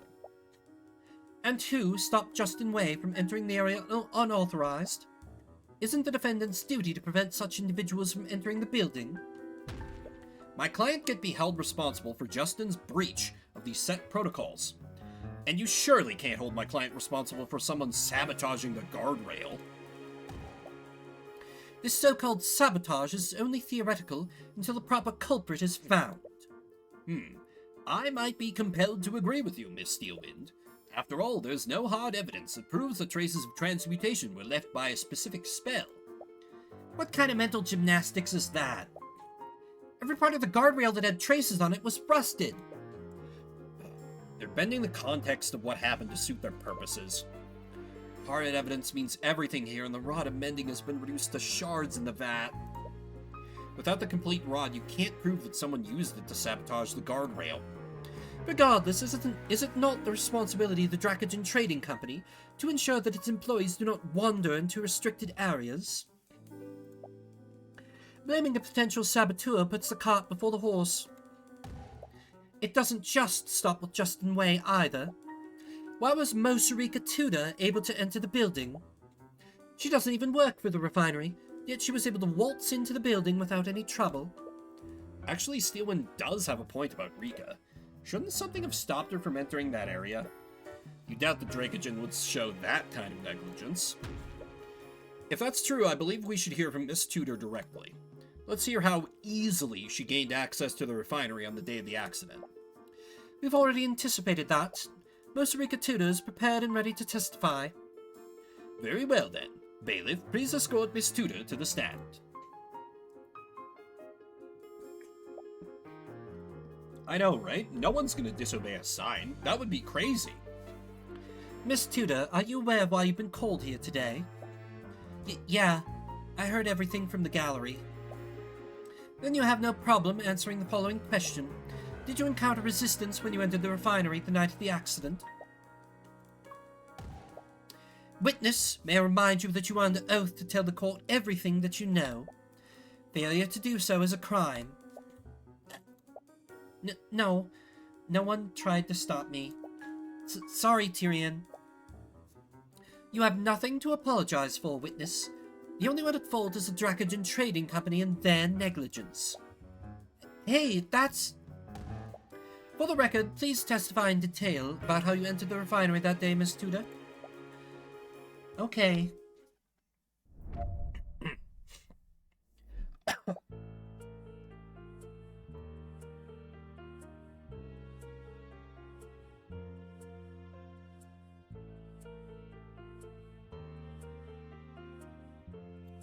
Damn it, sorry. That day I was looking for Justin in the freight area, but I couldn't find him. So I decided to look for him in the refinery's main building. There was some kind of magical door leading into it, but it was unlocked. Nothing really stopped me from entering the refinery building. Okay, so Justin might have picked that lock. As the court can clearly see, there were no safeguards preventing the witness from entering that restricted area. The witness clearly stated that there was a magical door leading into the building. This was obviously some sort of security door powered by artificery. Which was still unlocked and effectively useless. Damn it, there must be a way to prove that the unlocked door wasn't Dracogen's fault. Mr. Cuthbert, you may begin your cross-examination.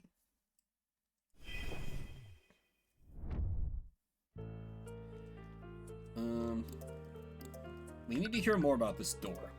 By magical door, do you mean that it was a door powered by artificery? Yeah, I have a door like it in my restaurant too, but this one looked a lot more complex. Why would you or Dracogen need magical doors anyways? The one in my cafe magically locks the shop when I close it for the day. I guess the door to the refinery building was for the same thing. But that means that there was a mechanism to keep out unauthorized personnel. Which was effectively useless. The witness entered the refinery and encountered zero resistance. Furthermore, the Inquisition has already logged the specs for the door. Magical keys can be used to unlock the door for 5 seconds. After those 5 seconds, the lock automatically closes the door and engages the lock. The lock can only be disabled by Stefanik Dracogen. This is just that factory where, like, all those people burned to death in England. Back in the, like, Industrial Revolution. Or wait, was that England or was that in the States? I think that actually was here in the States. There were like textile workers where emergency doors, like, they couldn't get them to open when there was a fire. So a bunch of people died. So yeah, that magical door is a fucking death trap, but the door could be physically prevented from closing, but this would trigger an alarm with the refinery's security system. Did you use a key to unlock the door, Miss Tudor? No, I didn't. As you can see from this report, Stefanik Dracogen was the only person capable of disabling the lock. I guess Mr. Dracogen kept the door unlocked during work hours? This means that it's entirely Dracogen's fault that the victim gained access to the building in the first place. But wait, that's not what I meant to... but that is what you implied. Unless you can prove that another person disabled that door. You can't refute that statement. Yet. But you might be able to work with this new information. Regardless, please add that last statement to your testimony, witness. Alright. No one else could disable it? Lockpicking and safe cracking tools. Objection! Miss Steelwind, you claim that my client expressed negligence by disabling the door. This is the reason why the security door was unlocked, and why the current witness was able to enter the building. That's correct. Your client's negligence allowed unauthorized persons like Justin Way to gain access to the building. Regardless of any sabotage, Justin Way died because he was in said unauthorized area.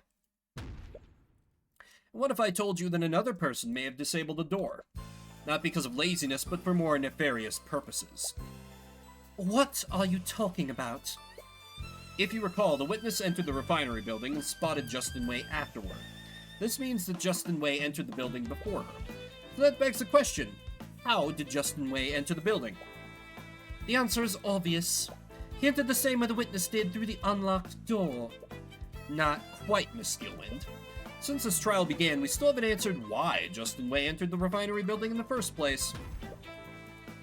He entered the refinery building with the intent of robbing my client's personal safe. I already told you, Tyrion, he would never do something like that. You feel a little guilty about insulting a dead man's name like this. But it's the only possibility that makes sense. Ah yes, drag a dead man's name through the mud to defend a rich industrialist. We're so the good guys. I'm sorry, Rika, but there are things about Justin that even you didn't know about. The truth is that he was deeply in debt to a crime lord named the Eye Taker, and he was extremely desperate to wipe that debt as soon as he could. Crime Lord? I won't ask how you came across this information, Mr. Cuthbert. But what does this have to do with its disabled magical lock? Miss Steelwind, Justin owned a set of tools that he used for picking mundane and magical locks. The safe that he was planning to rob was located in my client's office within the refinery building. I have witnesses who saw Justin retrieve those tools shortly before the night of the accident. He clearly had a plan to disable any locks that stood between him and that safe. This means that it's entirely possible that Justin disabled the locked refinery door illegally. We're not actually gonna bring them in, are we? Yeah, I'm kind of bluffing right now. You basically assaulted one of them. We both assaulted him, Tyrion. She says that as if it absolves her of any guilt. Hold on a minute. You can't just accuse him like that when he can't defend himself. I'm sorry, Rika, but his delinquent friends told me about his plan. He didn't want to rob Dracogen, but he needed the gold to wipe away his debt. If Justin wasn't the one that disabled that lock, that would only leave Dracogen. But there has to be an explanation where neither of them is guilty. She definitely believes in Justin. But a scenario where both Justin and Dracogen are innocent is too optimistic, if not impossible. But it's not as if you are entirely certain of what actually happened that day either. Alright, Rika. You knew Justin better than I did. Let's assume you're correct. Neither Justin nor Dracogen disabled locks that day. How did either of you enter the refinery then? Well, someone must have disabled it before then. Wait, let me think through this.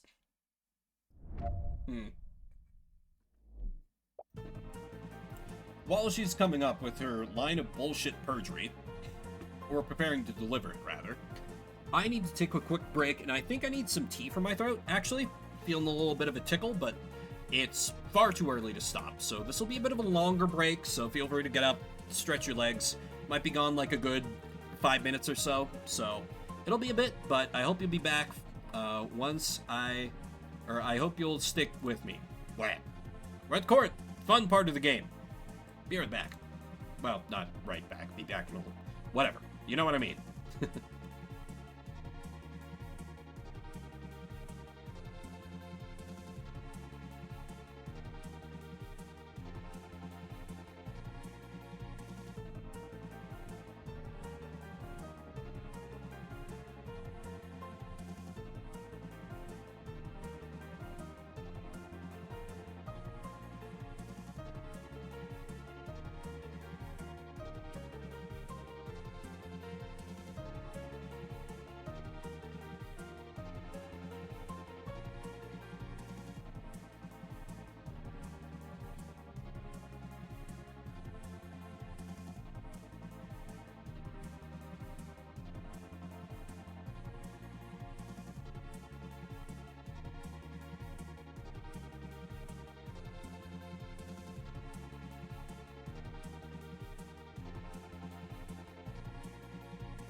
Okay, I return.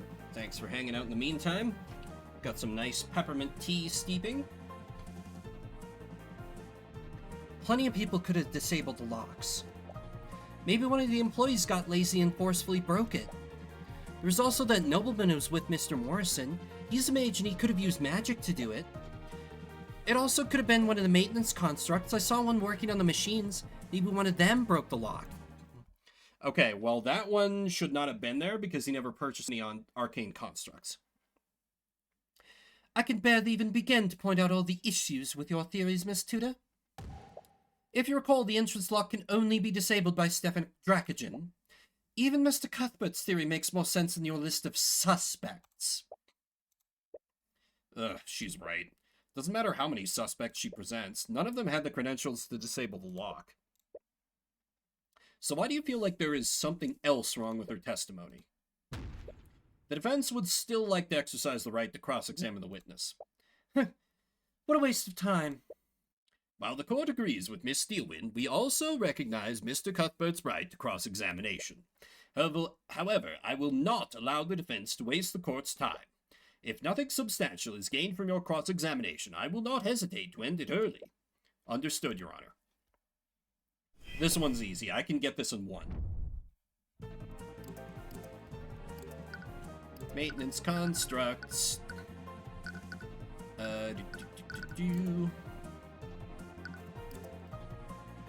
Attempted to sell Dracogen a few arcane constructs. Not available to anyone else in Ornax.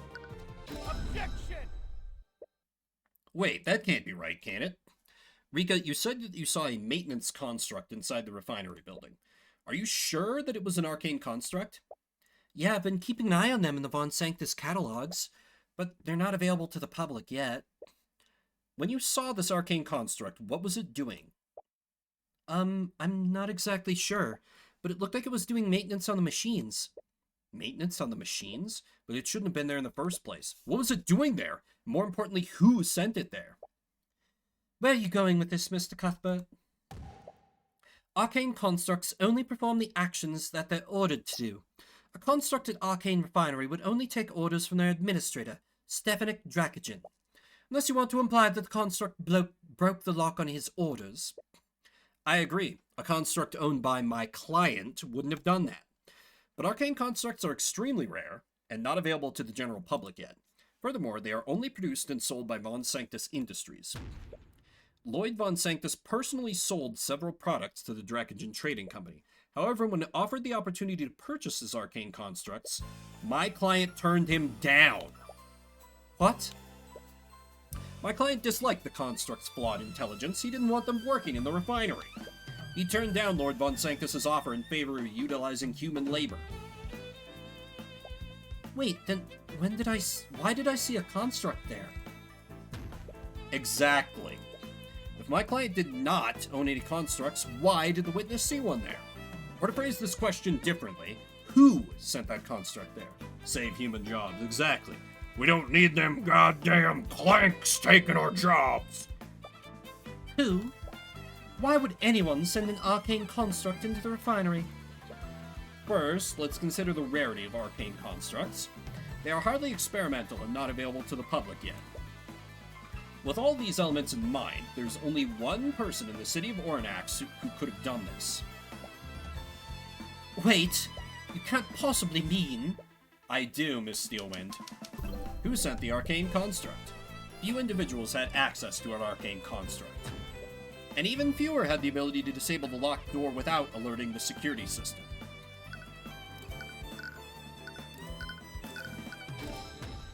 Only one individual could have done everything that I described.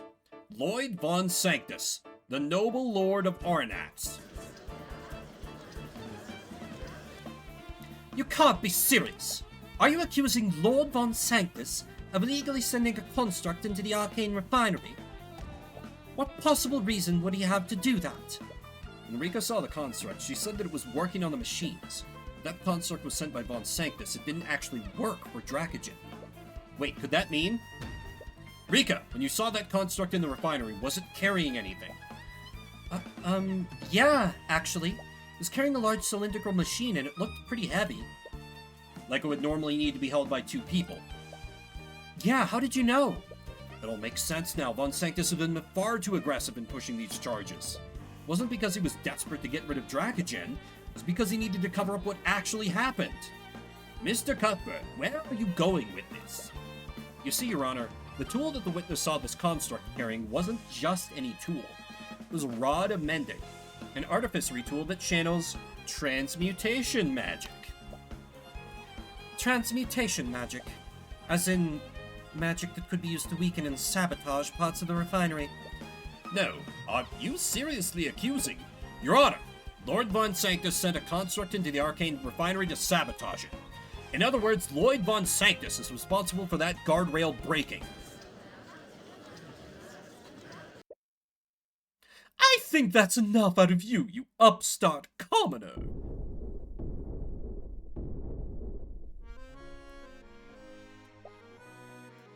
The judge really needs to stop these guys from just barging onto the stand.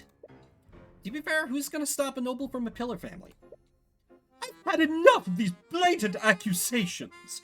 If you want to sling mud at my name, you will do it to me directly. Lord Von Sanctus, I would highly advise against doing this. Please, do you think I'm like that fool Piers? The defense's theory is laughable, and I've seen several pieces of evidence that can easily prove my innocence. He has a good poker face, but the eye is telling you that he's a little desperate. Very well. If the defense wishes to accuse you, I see no harm in allowing you to defend yourself. The court would very much like to hear your testimony on the matter.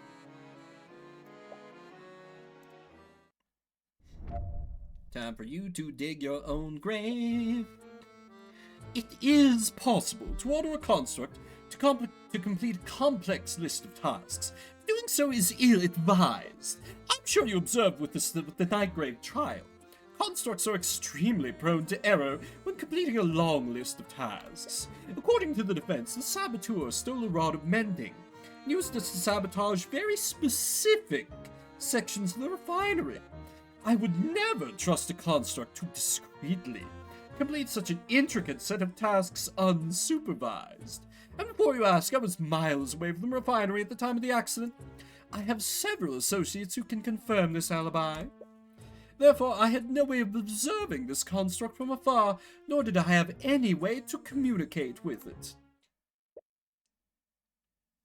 That actually makes a lot of sense. The Nightgrave trial revealed the risks of ordering a construct to commit a crime. But nevertheless, Rika saw a construct at the refinery that day. That's indisputable. Unless she's the murderer. He definitely gave the construct a complex list of tasks to sabotage the refinery. And that raises one question. How did he account for the construct's error-prone logic?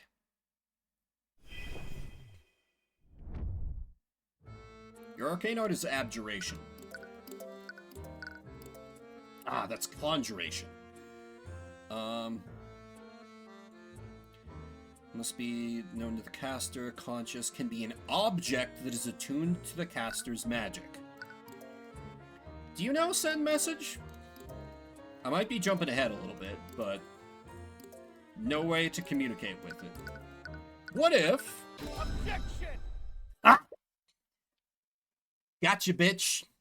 Von Sanctus, you testified that there was no way for you to observe and communicate with the construct. Am I correct? Yes, I was at that meeting with Steelwind for that entire day. Anyone there could testify to that fact. I'm not disputing your so-called alibi, but it's not as airtight as you might think. What are you talking about? I was there at that meeting, Mr. Cuthbert. Lord Von Sanctus may have been absent in mind, but he was there physically. Oh. Absent in mind, so his attention wasn't focused on the meeting. Which means that his attention was somewhere else. I suppose you're correct, Miss Steelwind, but I still have one question for you, Lord Von Sanctus. Puh, and what would that be? Are you able to cast the send message spell? No! What? Miss Steelwind, your client may have been physically at the meeting, but his attention was somewhere else, wasn't it? He could have used a combination of spells to be the construct during the meeting. Oh, we're just gonna breeze right past that? and he could have used the send message spell to communicate with it over a large distance. If my claim is truly false, your client should have no trouble disproving it with the spell compendium. Well... Von Sanctus? You appear to be hesitating, Von Sanctus. Can I assume that you do know how to cast send message? If so, that would punch a gigantic hole in your alibi. Steelwind, you were there, weren't you? My attention was fully there. I need her to cover for me. The idea that I was communicating with a construct is absurd. I'm afraid that I can't say that, Lord Von Sanctus. Steelwind? I did find it odd. Your attention appeared to be elsewhere despite the gravity of our discussion. I seem to recall you speaking under your breath the entire time. I'd always just assumed that you were muttering obscenities. But Mr. Cuthbert's explanation does seem possible. Tyrion's like, let me try and push him in front of the bus. Arya's like, let me help you. What are you saying? Aren't you obligated to defend me? I am obligated to represent you to the best of my ability. I am not obligated to forge your alibi for you. You little... Lord Von Sanctus, I'm afraid the court needs an answer. Are you able to cast the send message spell? Fine! I admit it, okay? I am able to cast send message. But that still doesn't prove anything. His voice betrays a hint of desperation. You have him right where you want him.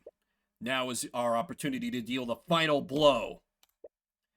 So why do you feel so uneasy? There's still two details that don't sit well with you. Right, the supposed other victim. Tumbled over the guardrail. Rika saw Justin fall over the guardrail even though Von Sanctus sabotaged it.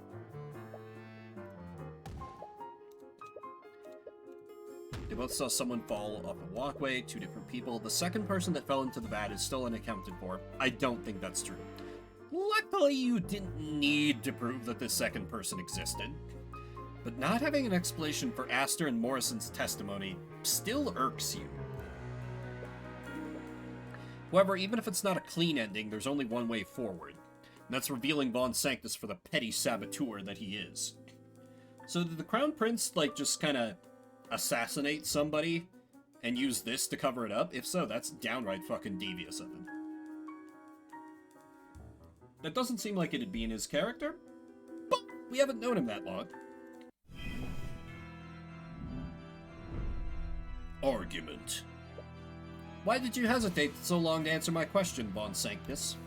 You know very well why I hesitated. Why would I willingly give you evidence? You clearly intend to use it against me. Regardless, this entirely disproves your alibi. You could have communicated with your construct at the meeting. By that logic, I could be the mastermind behind every crime that occurs in Orono. Someone else could have sent that construct. I may have the means to commit this crime. There are plenty of other individuals that could have sent an arcane construct.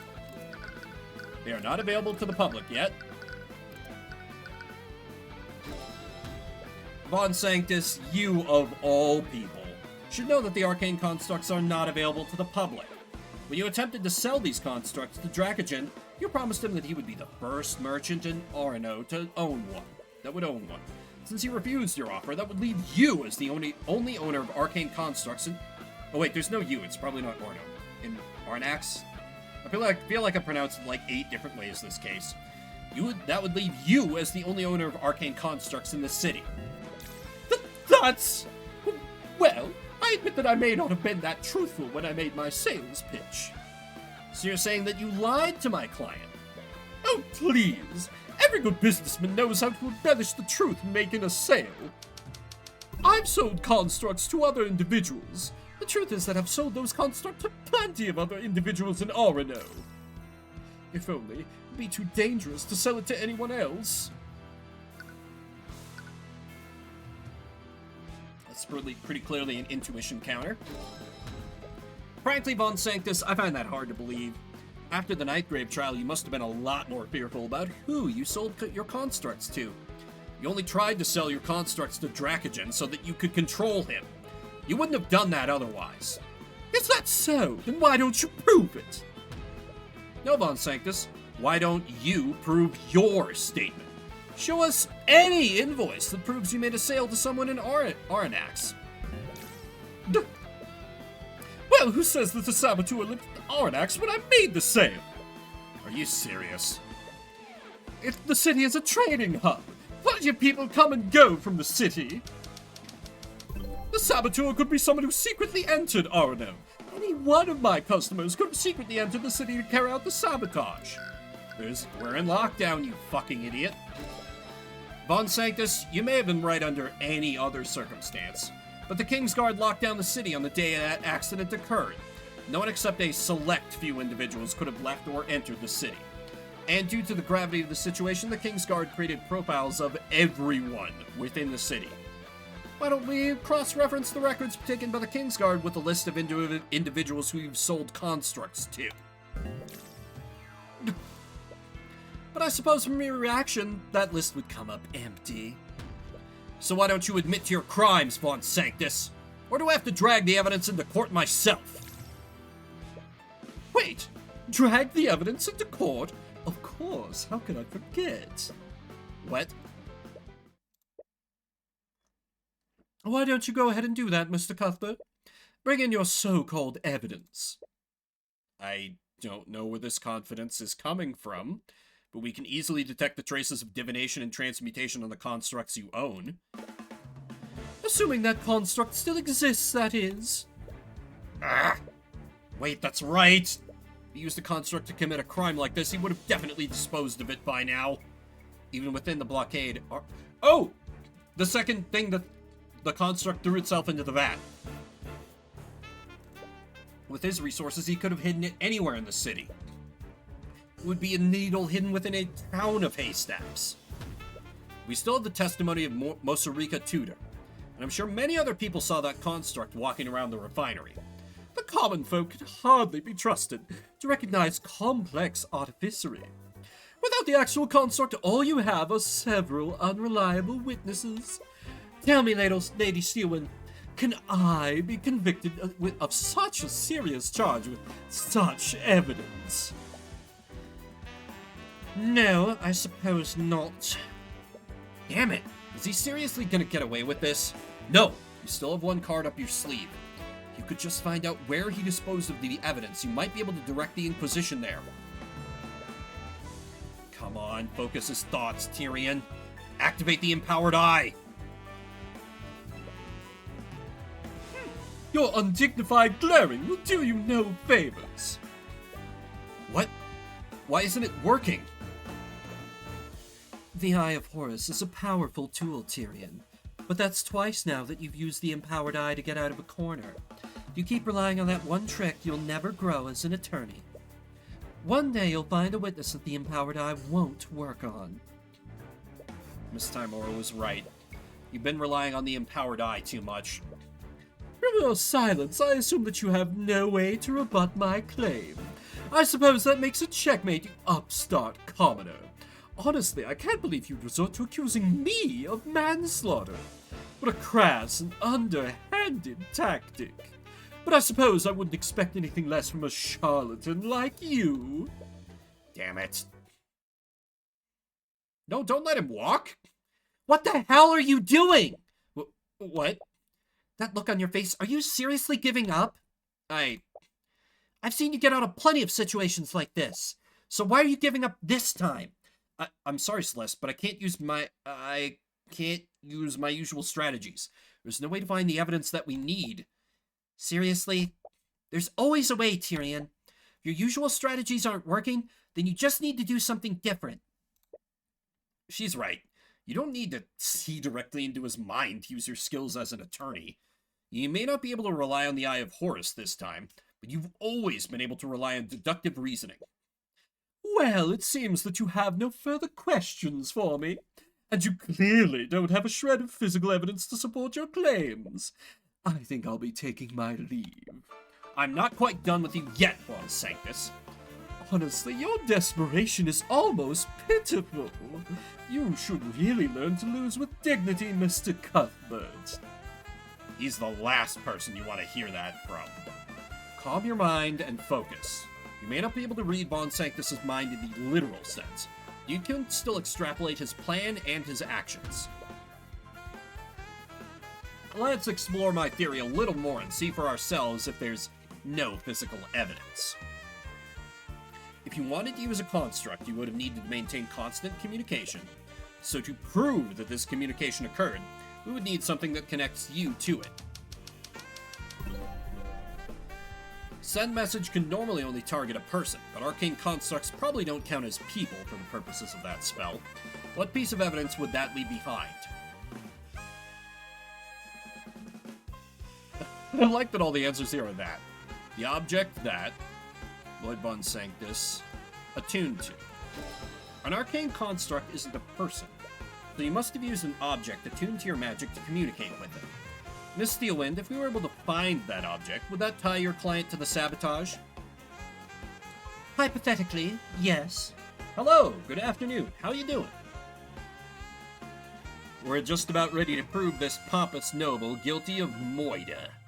Well, sabotage which led to our wrongful death, but moida! The Inquisition has divination magic, and they can use it to detect if an object is attuned to a specific mage. Good luck finding such evidence. If I did perform these acts, the remains could be anywhere in the city. Ghost Court is great. It's more Magic Court than Ghost Court, but yeah, it's wonderful. They have thoroughly avoided Case 3 syndrome.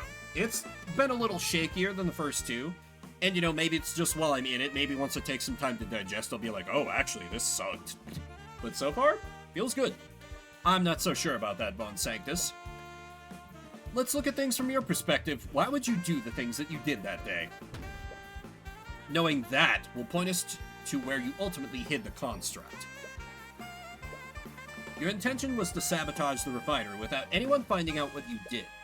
So how would you dispose of the construct and the attuned item?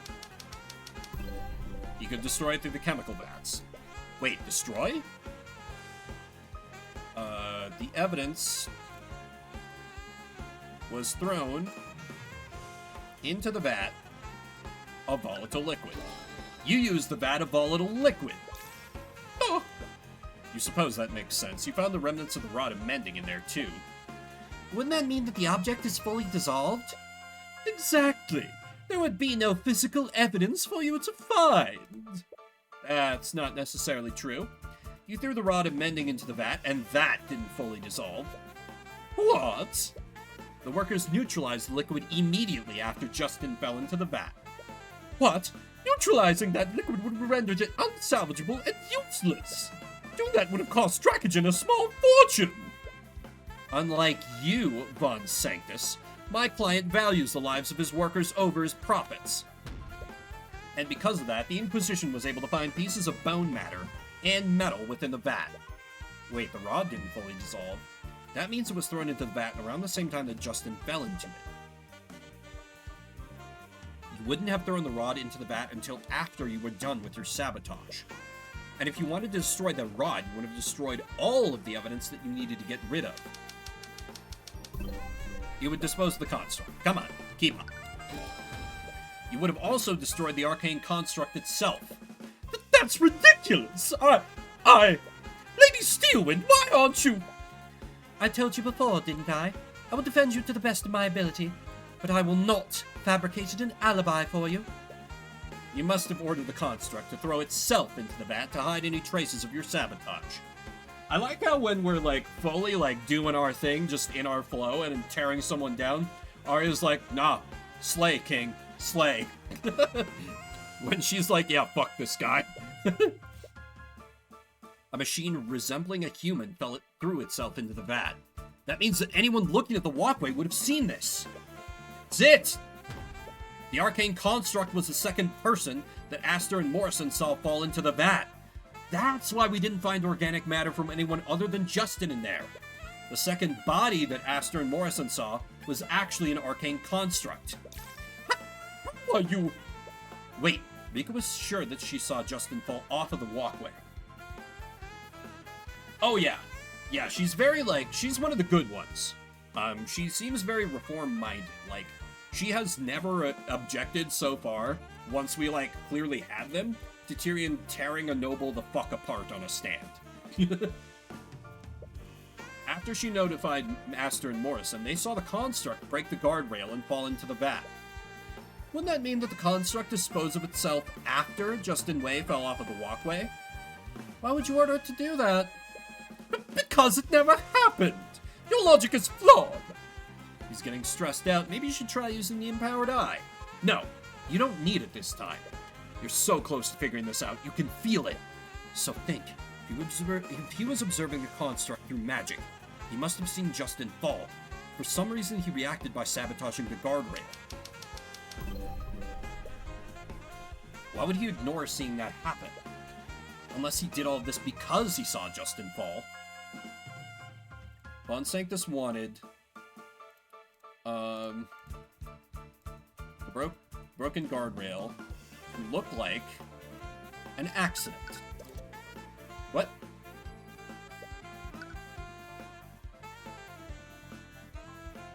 And it's gotta be wanted Justin's death to look like an accident? Oh, okay. It was just a little off there. It's because you wanted it to look like an accident. Which means that it wasn't really an accident. Oh, now you're accusing me of intentionally murdering the victim? Why would I ever do that? You said it yourself, my goal was sabotage. Committing murder would have brought unnecessary attention to what I'd done. But those constructs do have a habit of shoving people that are in their way. What if the construct pushed Justin out of the way, causing him to fall over the edge of the guardrail? Figuring out everything that happened from just a few clues!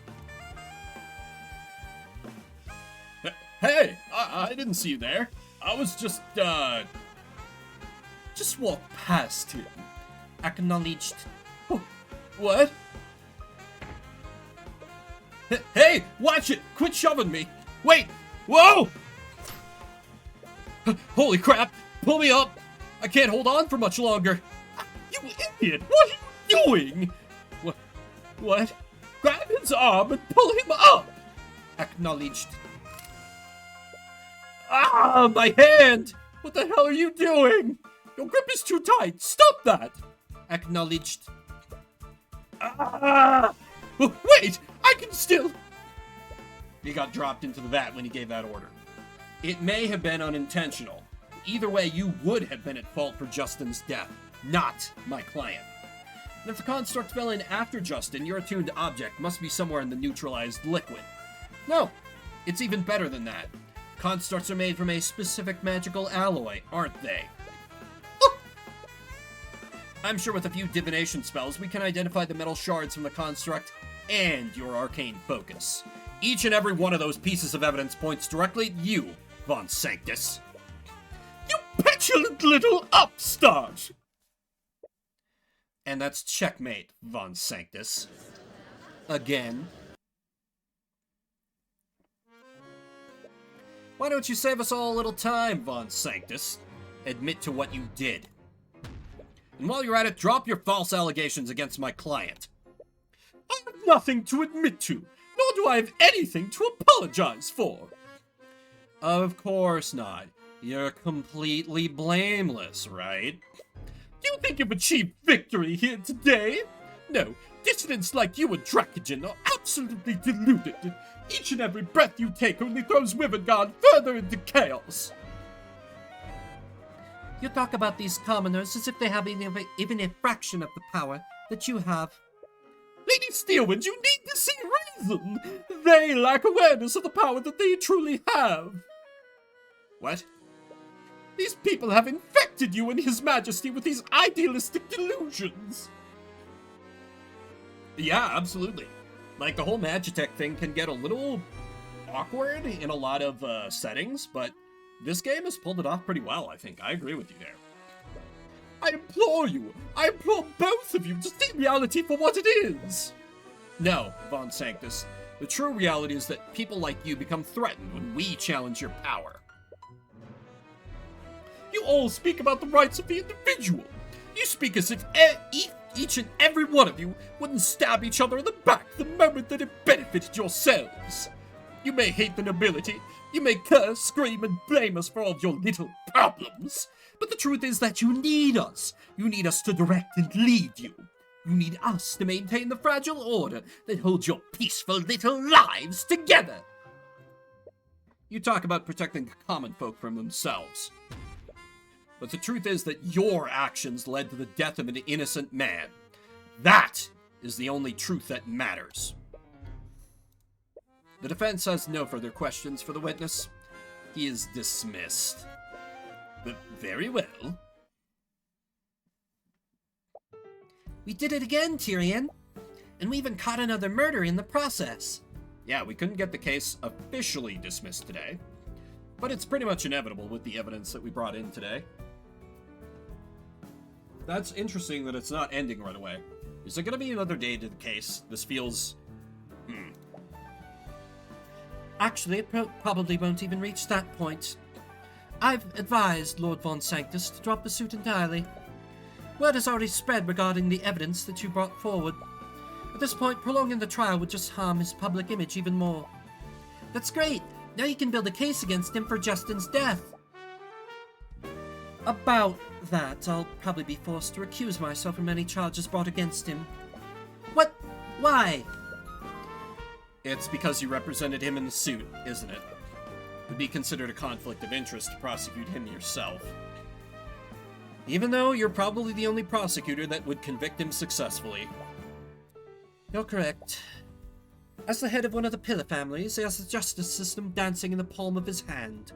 What if I become a prosecutor? Just, temporarily. Side gig. Of course it's mandatory in this world. Sure feels like it. He will definitely be quietly and swiftly acquitted. I would have never agreed to represent him if I had known about this. I'm truly sorry. Damn it, he must have had this planned all along. No, is he seriously gonna get away with this? I wouldn't be so sure about that. The Dracogen. He may be acquitted in the legal sense, but the court of public opinion is a different thing entirely. What do you mean? You brought forward a myriad of evidence against him. I'm sure everyone in the gallery saw it too. Von Sanctus's power relies on his public image. And you quite handily tore down that facade. You may walk free, but his power and ideals have taken a great blow. But is that seriously all we can do? His actions and recklessness resulted in the death of Justin Way. He should be punished within the letter of the law. You're not wrong, Mr. Cuthbert. But sometimes we must take the victories that we can get. She's probably right. But there's still one thing that's nagging at me. No? And what's that? Why was your safe unlocked if nothing was stolen? If Justin had gotten into your safe, he would have taken your gold with him. Again!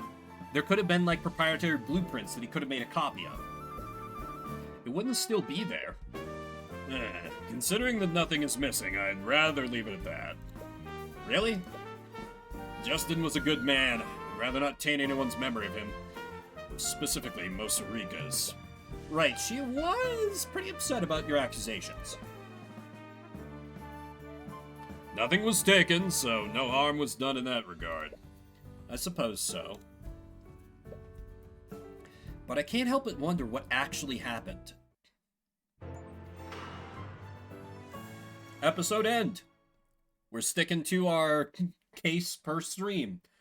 Pace. Incredible. I didn't think I'd be able to keep that up. It just makes no damn sense to me. The kid successfully robbed the guy days ago. No one saw him. No one even suspected it. But then he breaks into the place again.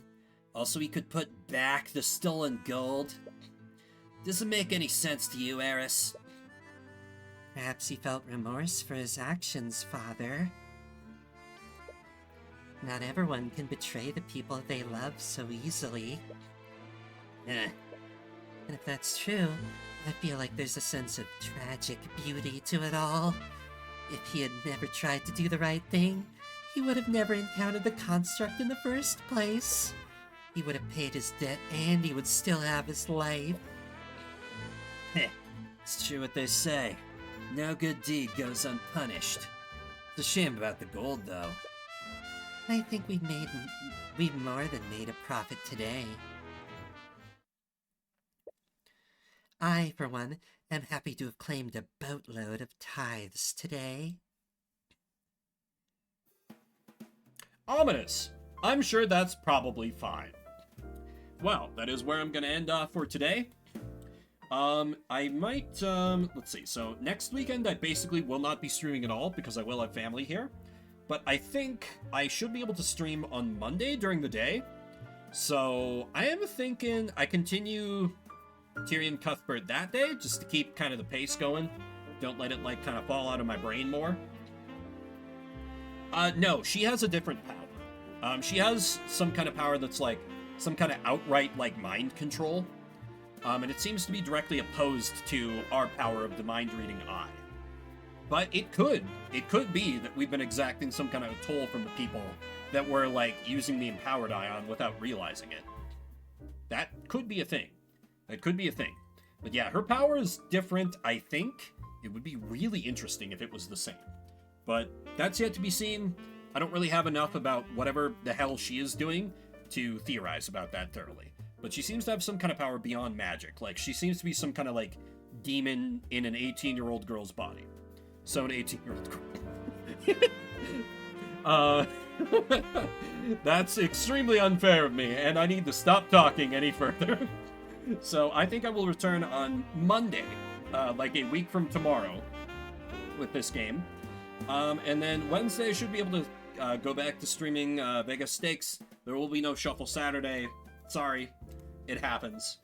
But thank you everyone for coming out. Spend a little bit of your morning, afternoon, evening, whatever time it may be for you. If you're watching the VOD after the fact, I see you, I appreciate you. I don't see anyone I know streaming, so I'll just end it off here. My name is Vimbert. Have a good rest of your weekend, and I'll see you around the internets.